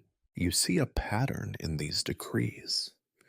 In Babylon, the burden of proof is not shared, it is shifted. Heaviest for the weak, lightest for the strong. Scribes with their tablets, merchants with their scales, priests with their rituals, all have advantages. The rest must hope the gods are awake, and the river is feeling merciful. Yet, for all its harshness, the code's logic is inescapable. In a city where trust is rare and stories multiply faster than wheat in the rainy season, the law cannot afford doubt. Certainty must be paid for, and the price is always high. You look at the faces around you, calculating, anxious, some oddly hopeful. Justice in Babylon is a game, its rules shifting, but its outcome always the same. Someone loses, someone pays, and everyone learns to step carefully. You recall your own trips to court. The way the judge's frown seemed to weigh more than your words. The way even a truthful plea sounded false in the echoing silence. Justice here is a coin tossed in a fountain. Sometimes it lands your way, but mostly it sinks. Hammurabi's voice booms again. Let the courts be open to all, but let none bring false claims. Let the tablets record every case, so memory does not fade. You wonder if, generations from now, some scribe will read your name in the city's archives and wonder what crime or quarrel brought you to the stela's shadow. In Babylon, the law is a river with many channels. You pray quietly that you never fall in. The king moves on. The crowd exhales. You realize that every word carved in stone is meant less to help you than to remind you of what it costs to fight your fate. No king of Babylon would dare to ignore the land, for it is the source of the city's bread, its quarrels, its fortunes, and its failures. As Hammurabi turns to the laws of fields and water, you notice a particular tension rise among the farmers and landowners in the crowd. Some clutch scraps of reed paper deeds in their hands. Others cross their arms and try to look uninterested. But in Babylon, land is destiny and water is life. If a man leases a field for cultivation, the king proclaims, he must return a portion of the harvest as rent to the owner, as agreed. Simple enough, you think. Yet nothing is simple in Babylon. The law, for all its talk of fairness, is a web of ifs and unlesses, the stela a monument to exceptions. If the crop fails due to drought or flood, the tenant must still pay rent, though a portion may be forgiven by the owner. You hear the ripple of suppressed bitterness in the crowd. In theory, the owner is generous. In practice, generosity is rare and floods come often. When the river rises, it does not ask who owns the field. It simply claims what it will, and the law's mercy is as dry as last year's straw. If a man neglects to maintain the dikes, and his negligence leads to a flood that destroys a neighbor's crops, he must make full restitution. You remember last year's arguments, two brothers screaming over a broken canal, each blaming the other, while the judge grew bored and the fields turned to mud. In Babylon, the boundaries between land, water, and neighbor are as uncertain as the king's promises. The king's voice echoes: if a man lets his livestock stray, and they eat a neighbor's grain, he shall pay for the loss from the best of his own field. Somewhere behind you, a herder makes a sour face. You know he will spend the season watching every goat and sheep as if his life depends on it, because under Hammurabi's code, it does. If a man opens his irrigation canal and fails to close it so that water damages another's land, he shall pay grain equal to the loss. It is a city built on water, you remember, but also a city ruled by mud and jealousy. The river is both blessing and curse. Its water must be cajoled, bargained with, sometimes fought over with fists or law. If a tenant cannot pay his rent, he may sell his crop, his tools, or himself into service for 3 years, but no longer. After 3 years, he must be freed. This, the crowd notes, is a mercy offered with a chain attached. You know families who have vanished into the service of a rich landlord, only to return years later with little more than memories and debts. Land in Babylon is not just measured in paces, but in promises, grudges, and whispered bargains. Every stone boundary is disputed. Every field has a story. Who stole whose water? Who let their donkeys trample the barley? Who bribed the judge to move a marker overnight? The stela promises to sort out these quarrels, but you know the truth. More often, it merely freezes them in place, turning a living argument into a fossilized threat. The law's logic is merciless. If a man fells a tree on a neighbor's land without permission, he shall pay 30 shekels of silver. If a field goes untended and weeds choke out the crop, the owner can claim damages. If a tenant plants without permission, he loses the harvest and must pay a fine. Every possible quarrel, every possibility for blame is anticipated and recorded. The stela is not a shield, but a knife, honed for every occasion. You glance at the faces around you. Some farmers seem relieved.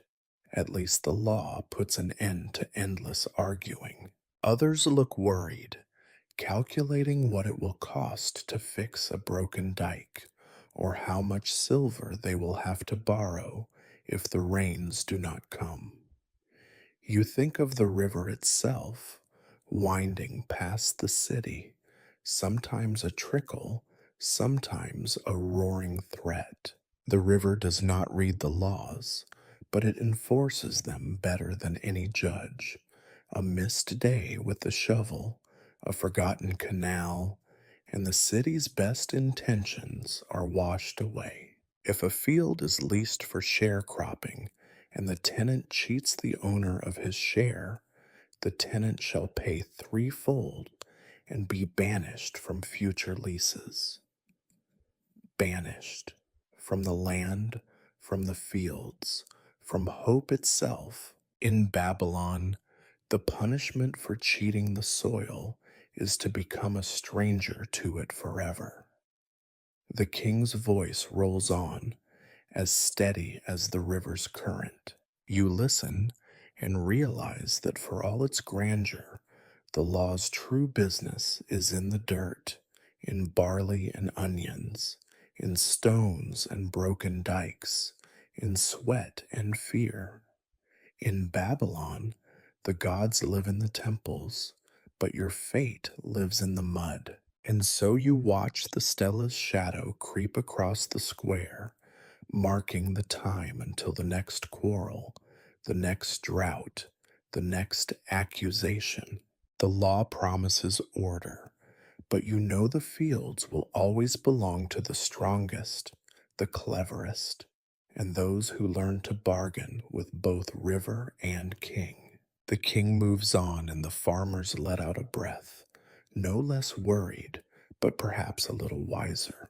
You stand among them, listening, knowing that tomorrow's problems have already been written in stone, but today's solutions are still to be found in the river's mud. In Babylon, families are built like houses, sturdy from the outside, but with rooms full of shadows, locked doors, and the quiet creak of secrets best left undisturbed. Now Hammurabi's voice, unyielding as the stone beneath your feet, turns to matters of inheritance, blood, and the ghosts that gather when families fight over what remains. If a man dies and leaves sons, the estate shall be divided, but the eldest son shall receive a double share.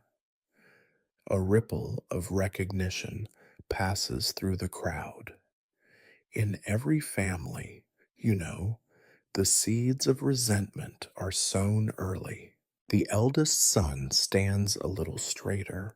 Younger brothers look at their sandals. Parents have long memories, and so does the law. If a man has children by more than one wife, all legitimate children shall share in the inheritance equally, except the eldest, who takes a double share. You imagine the scene: a father on his deathbed, a gathering of sons and daughters, wives, glaring over the incense smoke, each one calculating what the law will bring them and what it will take away. Justice here is not about fairness. It is about arithmetic and birth order.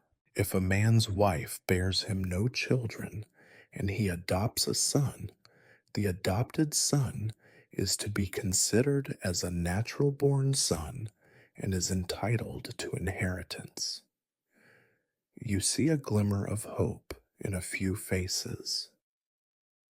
In Babylon, blood is powerful, but law is a close second. Adoption is not an act of mercy or affection. It is a contract, complete with witnesses, tablets, and the ever watchful eyes of neighbors who will remember every clause. If the adopted son says to his father, "You are not my father," or the father says to the son, "You are not my son," the matter is brought to court. If the claim is proved, the relationship is dissolved and the son loses all rights to inheritance. A scribe next to you shakes his head, scribbling furiously. It seems that even love in Babylon is open to litigation. If a father wishes to disinherit a son, he must bring the case before a judge and prove grave misconduct. If he fails, the son shall not be disinherited. You have heard stories, sons who drink too much beer, who squander their father's silver, who disrespect the family gods. But for all the talk, disinheritance is rare. Family shame is a private curse. Bringing it to court means letting strangers count your skeletons. If a mother dies and the father remarries, the children of the first wife shall share the inheritance with the children of the second, unless otherwise provided by written contract. Contracts again, always contracts. You wonder if there is any room best left in Babylon for kindness, or if every promise must be signed, stamped, and witnessed by a priest with an eye for opportunity. If a man takes in an orphan, he may claim part of the inheritance, but only if he has raised the child as his own. A measure of justice, perhaps, or perhaps just another way to argue when the silver is counted and the bread divided. In the crowd, you sense the anxiety mounting. For most here, the hope of inheritance is faint. A patch of land, a jug of wine, a handful of coins, a set of battered tools. Yet even the smallest estate is enough to turn kin against kin. You remember your own family, a lost ring, a broken promise, a winter spent not speaking to a cousin over the fate of a sickly goat. In Babylon, it is said, the gods know everything, but your relatives know even more. The law is precise, but life is not. You know the stela will settle some disputes, but others will fester, whispered in kitchens, argued in alleyways, carried on for generations. There are rules, yes, but also loopholes. What is grave misconduct? What makes a child legitimate? In Babylon, every answer is an invitation to another question, every victory the seed of the next quarrel. You watch as the crowd absorbs this latest list of decrees. Some sons look defiant, others anxious. Parents glance at their children and see not just heirs, but risks. The stela may try to bind families together, but you know it also gives them new ways to fall apart. The king's voice carries on. Let all adoptions and inheritances be recorded by the scribes, so that the city remembers even when men forget. You look up at the stela, its surface growing ever more crowded with laws, and wonder how many of these rules will truly be remembered. The city forgets quickly, but the stone is patient. In Babylon, every family is an unfinished story, half written by law, half by memory, and all by the secrets no one wants spoken aloud. You stand in the crowd, feeling both safer and more threatened by the clarity of the king's code. You know that when silver and sorrow are divided, the greatest punishment is often not written in stone, but in silence. As Hammurabi moves on, his words circle around the city's most fragile treasure, its peace. Peace in Babylon is not the calm of a gentle afternoon or the hush that settles after sunset.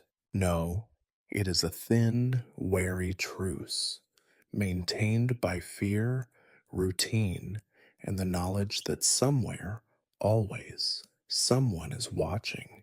The king's new laws do not trust peace to chance.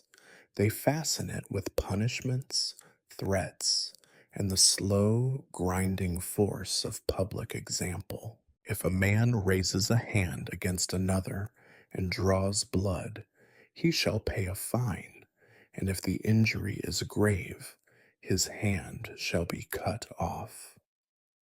You see the crowd bristle, men check their knuckles, women look at their sons with new worry. In a city where tempers are as common as dust storms, the promise of swift punishment is less a deterrent than a reminder. Babylon does not tolerate visible disorder. Private grudges are fine, but let them spill into the street, and the law will sweep them up, along with a hand or two. If a man insults another in public, he shall receive 60 lashes in the square. The memory of old quarrels flickers in many eyes. You recall a neighbor who once accused a rival of stealing his chickens. Their argument so loud, the whole street turned out to watch. Under this law, the chickens would be safer than the men. If a man strikes a woman of status and she loses her child, he shall pay 10 shekels of silver and be flogged. If a woman of lesser status, 5 shekels. There is no pretense of equality here. Even the law tallies worth in silver and bruises. In Babylon, everyone has their price, even pain. If a man is caught conspiring against the king or the city, he shall be put to death and his property seized. This law is spoken in a voice heavy with warning. You sense the guards shifting at the edge of the crowd, their faces suddenly less bored, more attentive. Conspiracy, like drought or pestilence, is the fear that eats at a ruler's sleep.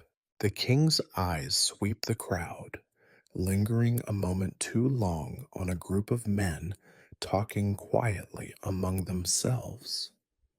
It is a reminder that peace here is not an accident, but an order kept with spies and silence. If a slave strikes a free man, the slave shall lose an ear. The boundaries are as sharp as knives. There are those who may strike, and those who must suffer, those who may speak, and those who must swallow their words. The stela carves these lines in stone, but they are already carved in every glance, every bowed head, every hurried step past a guard. If a group gathers to riot, all involved shall be put to death and their homes destroyed. No one misses the gravity of this law. Babylon has known riots when the river failed, when grain spoiled, when the king raised taxes for the third time in a single season. The memory of fire and broken walls is never far away. The crowd falls silent, and the king's words hang in the air, heavy as thunder. If a man finds stolen goods and does not report them, he is as guilty as the thief. Trust in Babylon is a luxury. The law demands that everyone become a watcher, a reporter, an informant. You think of the boy who saw his friend slip a loaf of bread from a stall, torn between loyalty and fear. The law, you realize, is not just about punishment. It is about making everyone afraid of everyone else. The king calls for the city's night watch to be strengthened, for patrols to increase, for curfews to be observed. If a man is found outside after curfew without good cause, he shall be flogged and imprisoned. A groan runs through the younger men in the crowd. In Babylon, night is often kinder than day, a time for private meetings, stolen joys, whispered bargains. The law offers no room for such freedoms. You catch the eye of a young guard, his face pale. He does not look like someone eager to drag a neighbor to the cells, but you know that tomorrow, when the order comes, he will obey. In Babylon, peace is not a feeling, but a task, and every task has a price. You remember the festivals, how quickly laughter could turn to violence, joy to anger, how the city's peace always seemed to balance on the edge of a knife. The king's code offers no mercy for passion, for accident, for the mistakes that make us human.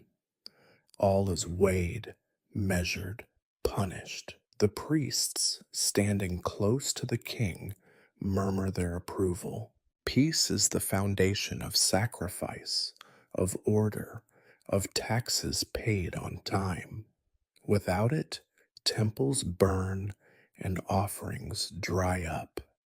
The king's voice finally softens, just a little. Let all know that the peace of Babylon is sacred. Let none break it, lest they lose their place in this city. You feel a chill. The king does not just promise punishment for lawbreakers, he promises erasure for the disobedient. In Babylon, to lose your place is to lose everything. As the king moves on, the crowd exhales, shoulders loosening a fraction. Peace, you think, is not a gift in Babylon.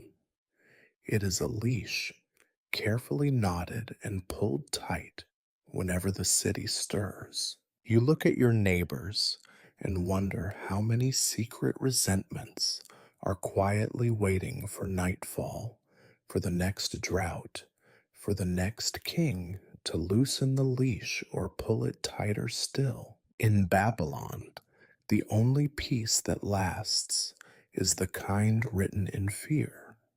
If there is one thing older than Babylon's walls, it is the city's debt to its gods and the men who claim to speak for them. Now, Hammurabi's code winds its way into the temples, where smoke and silver rise together, and the priests listen as eagerly as any merchant for new rules that pad their coffers. The laws concerning offerings and worship are not just commands, they are reminders that the city's peace depends as much on ritual as on punishment. The king's voice takes on the special gravity reserved for matters of the divine. If a man fails to pay his required tribute to the temple, he shall be fined threefold and barred from the temple until restitution is made. You notice the nods of the priests, not too severe, not too soft, just enough to remind everyone that their gods' patience can be measured in silver and grain. The temple is not a place for the poor to seek refuge, but a business where the cost of entry is always rising. If a man neglects his vow to the gods, he shall forfeit double the value of the promised offering. You recall the harvest festival, how neighbors swore offerings for rain, or for healthy children, or for the safe return of a trading caravan. When the rains came, the gods were praised. When they did not, someone always forgot to bring the right basket. The law does not forgive forgetfulness. Only priests can, and rarely for free. If a priest steals from the temple or diverts offerings for personal use, he shall be put to death and his body buried outside the city walls. There is a ripple of tension from the priestly circle, even in Babylon, where the law bends for the powerful. It snaps for those who embarrass the system. Yet you know that most priests are careful, and those who are not have learned to disappear their sins more effectively than most criminals. If a woman serving as a priestess opens a tavern or enters a tavern, she shall be burned alive. You see startled looks in the crowd, for the line between sacred and profane is not always so obvious. The law is clear, though. Those who claim the God's favor must not be seen seeking pleasure or profit on the side. It is as much about appearances as piety. If a man brings a false offering or substitutes a lesser animal for one promised, he shall repay tenfold and be publicly shamed. Babylonians are skilled in the art of substitution: goats for sheep, cheap oil for pure, water for wine. The king's code is an attempt to keep such ingenuity pointed toward tribute, not theft. But you suspect the clever will always find a way. You think of the temples themselves, cool, shadowed halls thick with incense and muttered prayers, their walls lined with gold and lapis. Every family's fortunes, every field's success, every child's illness, sooner or later, all are laid before the altar. The priests move through these offerings like accountants, their ledgers as thick as any merchant's. If a man defiles sacred ground or disrupts a ceremony, he shall pay with his life. The crowd grows quieter. There are rumors of men who mocked the gods in drink, who challenged the priests, who refused the temple's demands. None are ever seen again. In Babylon, the gods do not always answer prayers, but their priests are quick to answer insults. If a man attempts to bribe a priest for a favorable omen, both shall be punished. The priest with loss of office, the man with a fine and public censure. You smile, knowing that a bribe in Babylon is not a question of if, but of how much. Even this law is a negotiation, a warning not to get caught, not a promise that bribery will truly end. The king calls for increased tribute at the changing of seasons, for new festivals to appease the gods, and to remind the city of who is in charge. Let the first fruits, the choicest grains, and the best beasts be given to the temple, that the gods may continue to bless the city. A merchant grumbles nearby. Let the gods eat well while we tighten our belts. It is not a blasphemy, only an observation. In Babylon, even the gods are landlords, and every field has a portion set aside for their appetites. The priests, meanwhile, stand a little taller. Their power is not in their words or their rituals, but in the unspoken threat, a curse here, a denial of absolution there, a whispered hint that misfortune follows those who are slow to pay. The law has become their shield, their tool, their insurance policy against a careless or resentful flock. You glance at the stela and realize that for all the talk of justice and order, so much of the king's code is about keeping the gods and their priests satisfied.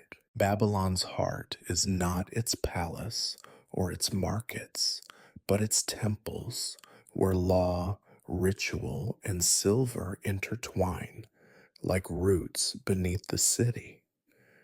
As Hammurabi's voice fades, you see the crowd's resignation. Offerings will rise, festivals will lengthen, and the priests will continue to thrive, protected by laws chiseled in stone and by the city's endless need for hope and forgiveness. In Babylon, some debts can never be paid in full. You bow your head, not sure if you are honoring the gods, the king, or simply the old, unbreakable habits of fear. As Hammurabi's voice continues, the stela's shadow grows longer, crawling slowly across the square, reaching toward the city's edges, toward the inns and alleys where those who are not quite Babylonian make their uneasy homes. Now the king turns to the laws that govern outsiders, and you feel the mood around you shift, wary, curious, a little cruel. In a city that claims to welcome all who come in peace, the rules for foreigners have always been less about welcome and more about warning. If a merchant or stranger enters Babylon and wishes to do business, he must declare his presence to the city officials within 3 days, Hammurabi proclaims. You glance at the few foreigners within earshot, a caravaner from Elam with bright dyed robes, a merchant from distant Mari, his face sharp with suspicion, a woman from the mountains selling amulets at the edge of the crowd. They stand straighter, more attentive, knowing that here, ignorance of the law is the first and most dangerous crime. If a foreigner cheats a Babylonian in trade, he shall pay threefold and be expelled from the city.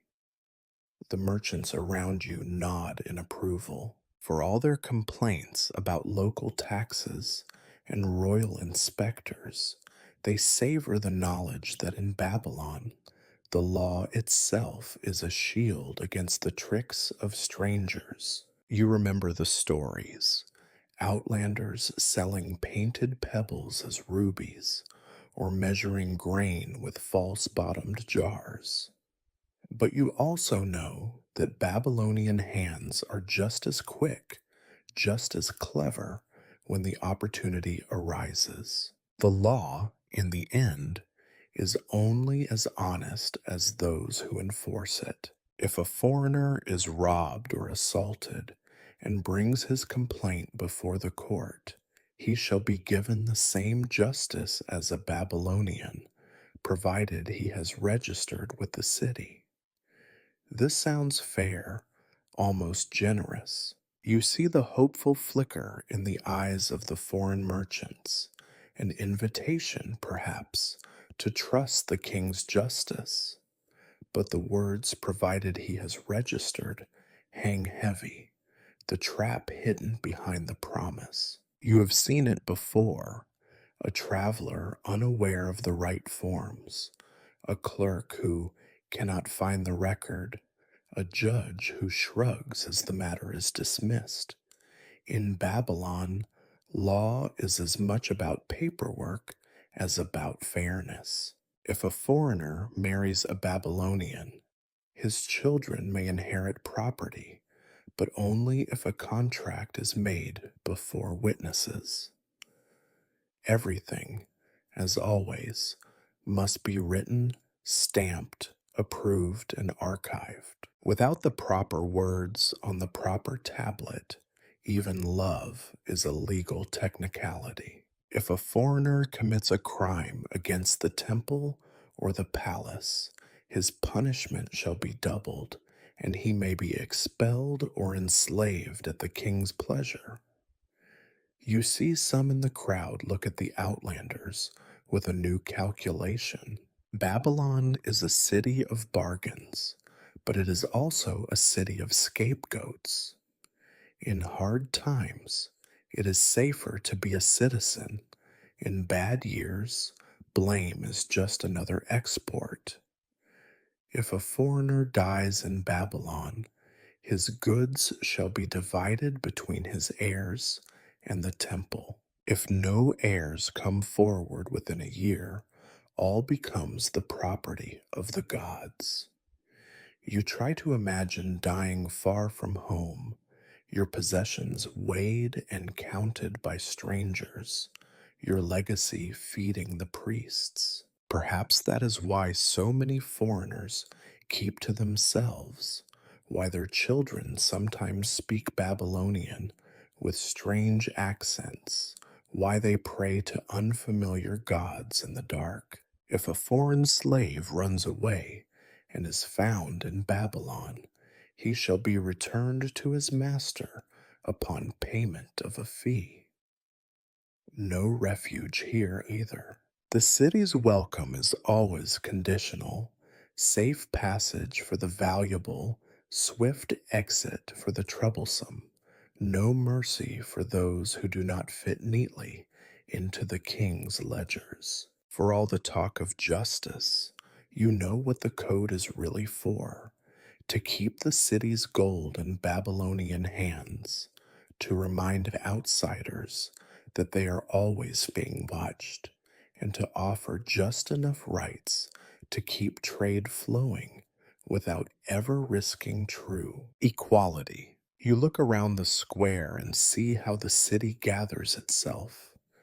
Babylon as a feast for some, a proving ground for others, a gauntlet for those who stand out in skin, tongue, or dress. The law gives order, but it also draws lines, visible and invisible, written in stone and whispered in the markets. You remember a story, an old one, of a foreign craftsman who built a beautiful gate for the temple. When his work was done, he was paid well and then quietly asked to leave. Babylon, for all its splendor, is a city that prefers its treasures and its secrets close at hand. The king finishes this litany of boundaries and permissions with no trace of apology. In the city of Hammurabi, hospitality is a transaction, not a virtue. Outsiders are welcome to trade, to work, even to pray, so long as they pay, obey, and never forget that here they are guests who can be shown the door at any time. You wonder, as you watch the foreign merchants gather their wares and whisper to one another, how many will stay, and how many will decide that the stela's shadow is colder than any prophet. And as the king turns his attention to the final decrees, you realize that in Babylon, even the friendliest laws are double edged, offering a handshake with one hand and holding a ledger in the other. The sun has begun to sink behind the ziggurat, the city's stone and mud walls casting long shadows that stretch toward the stela. The square feels smaller now, as if the weight of all these laws, etched and spoken, repeated and threatened, has pressed the crowd closer together, or perhaps pressed the hope from their bones. Hammurabi's voice, though a little hoarser, has lost none of its certainty as he approaches the final lines of his code. These laws will ensure the peace and security of Babylon, the king proclaims, as if the act of speaking them can transform threat into comfort. Now all men shall be safe, for all men shall know what is permitted and what is forbidden. You can hear the irony swirling through the silence. Safety in Babylon is a thin promise, like an oath sworn over spilled wine, like a door barred against the sand.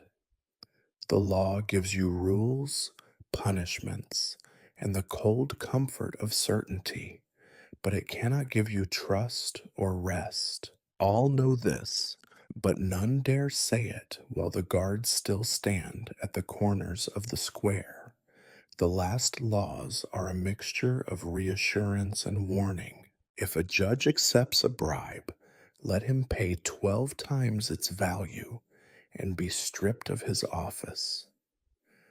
The crowd stirs, not with approval, but with a tired sort of amusement. In Babylon, even the children know that judges eat well, not because the law pays them, but because the city's business is never truly finished in the court. Laws about honesty are, themselves, invitations to new kinds of cleverness. If a citizen is wronged, let him appeal to the court. If justice is denied, let him appeal to the king. If the king is unjust, let him appeal to the gods. A scribe nearby whispers, "May the gods have more time than I do." You smile despite yourself. The ladder of appeals is a long one, and at every rung, someone waits to be paid, or begged, or feared. The stela promises a path to fairness, but you know the path is paved with disappointment and dust. The king declares, "Let the weak no longer be oppressed by the strong. Let the orphan and the widow be protected by the law." There are a few murmurs in the crowd, hopeful maybe, or just desperate for a world that is less cruel. But most know that orphans and widows are still best served by luck, by generous neighbors, or by keeping their troubles small and quiet. Let none pervert the law, Hammurabi warns, for the law is the will of the gods, and its justice is eternal. Eternal, yes, carved in stone and repeated until everyone forgets who actually wrote the first rule or why. You see the stone already growing pale in the setting sun, pigeons landing on its upper edge, indifferent to the words that have just sentenced and saved, promised and threatened an entire city. There is a pause as the king's final words settle. It is not the silence of awe or satisfaction. It is the silence that comes after too many promises have been made, the hush that settles when everyone realizes that justice means something different depending on who is listening or who is listening hardest. You think about what happens next, tomorrow, and the day after, and the day after that. People will wake up in Babylon and continue as they always have. Merchants will still shave their scales. Bakers will still add water to their dough. Priests will still find ways to make a goat count as a bull. Some thieves will be caught, others will slip away. Someone will bring a complaint to the court and leave poorer than when they arrived. You recall the baker behind you, whose hands are stained with flour and regret, the merchant who counts his silver twice, the woman whose complaints have finally faded to a silent, tired glare. All of them, and you, are here because to be absent is more dangerous than to be present, because the king's eyes and ears are everywhere, even if his heart is not. You wonder how many truly believe in the law, how many simply fear it, and how many, like you, just hope to be ignored by it for one more day. Hammurabi's tone turns, for a moment, almost gentle. Let these laws stand forever, for they are written not for today, but for all the days to come. Let every man read and remember. But you know that most cannot read, and memory is as unreliable as the river. The stone will stand, but the living will forget, or find ways to bend, ignore, or break the rules if they must. As the king finishes, there is no applause, no cheering. The ceremony ends as it began, with weary feet and silent resignation. People begin to drift away from the square, conversations starting again, soft and cautious at first, then louder as the stela is left behind. You linger a moment, looking up at the words meant to keep you safe, to bind you tight, to weigh your every step. You realize, with a mixture of dread and relief, that Babylon's laws will not make you sleep any easier, nor will they wake you from the city's ancient, uneasy dream. History has happened. The stela stands.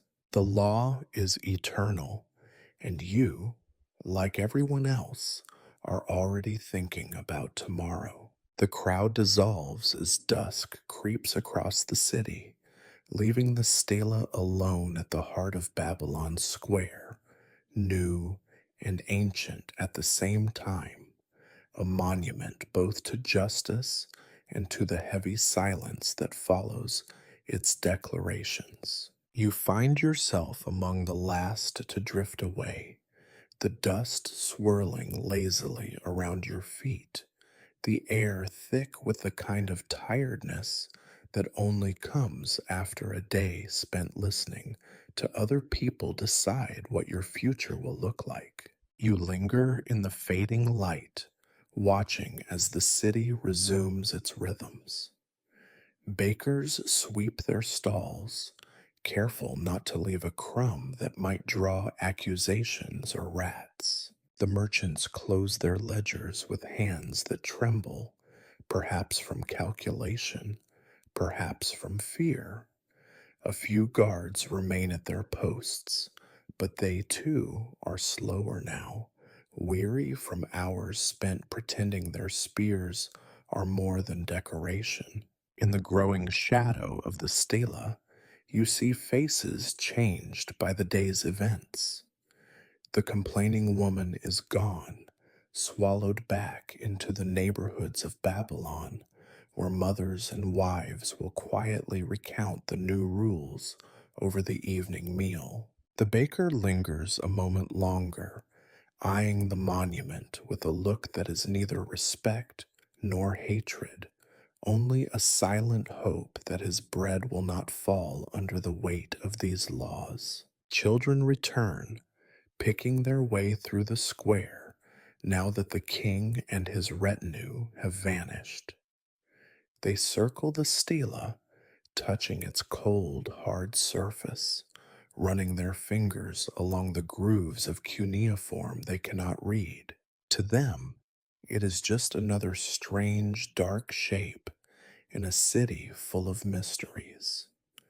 You watch as they invent new games, the rules more flexible and forgiving than any king's decree. The priests are gone, the incense smoke faded, but the temple's shadow stretches over the city, as real as the stone itself. You hear quiet songs rise up from the houses near the temple walls, songs of hope or gratitude, or just the stubborn need to push back against the city's heaviness.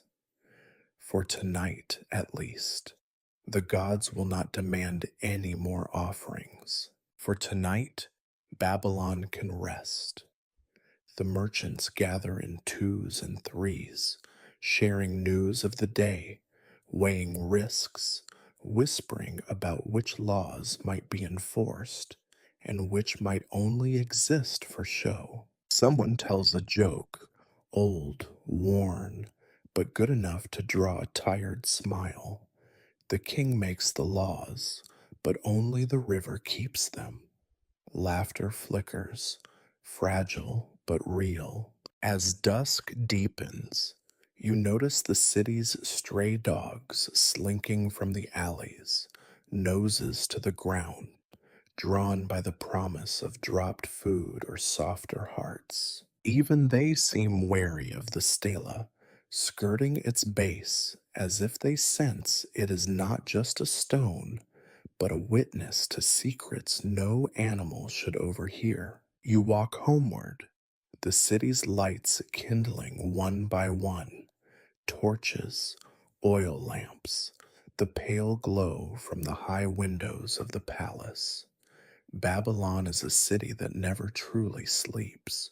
Tonight, though, it feels quieter, as if the laws themselves have pressed a finger to every lip, reminding everyone to speak softly, to remember, or to forget. You pass a group of young men, apprentices perhaps, arguing quietly over which trades are now too dangerous, which loopholes might be found, which judges might be persuaded to see things the right way. You hear the word justice spoken, but it sounds less like a prayer than a question no one dares to answer. At the edge of the square, you look back. The stela stands unmoved, a dark line against the sky, its words carved to outlast all argument and all memory.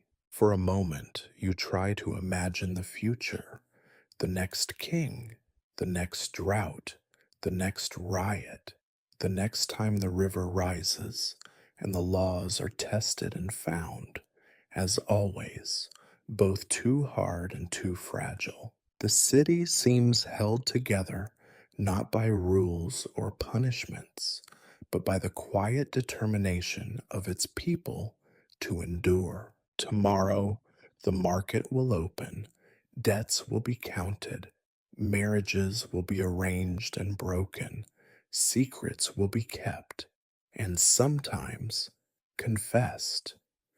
Life will go on, not because the law says so, but because there is nothing else to do. You feel the ache in your legs and the slow chill of evening settling in. Above, the stars begin to show, indifferent, ancient, untouched by kings and codes. Somewhere, a dog barks, a baby cries, a lover sings beneath a window. You tell yourself you will remember the king's words, that you will teach your children which punishments to fear and which loopholes to trust. But even now, the details begin to blur, washed away by tiredness and the sound of ordinary life returning to the streets.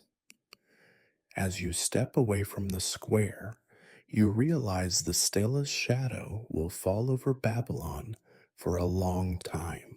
Not as a guardian, not as a curse, but as a reminder the law is only as strong as those who believe in it and as those who fear it. You slip into the quiet, the city behind you, the future unwritten, and the ancient monument already growing cold beneath the endless, indifferent stars.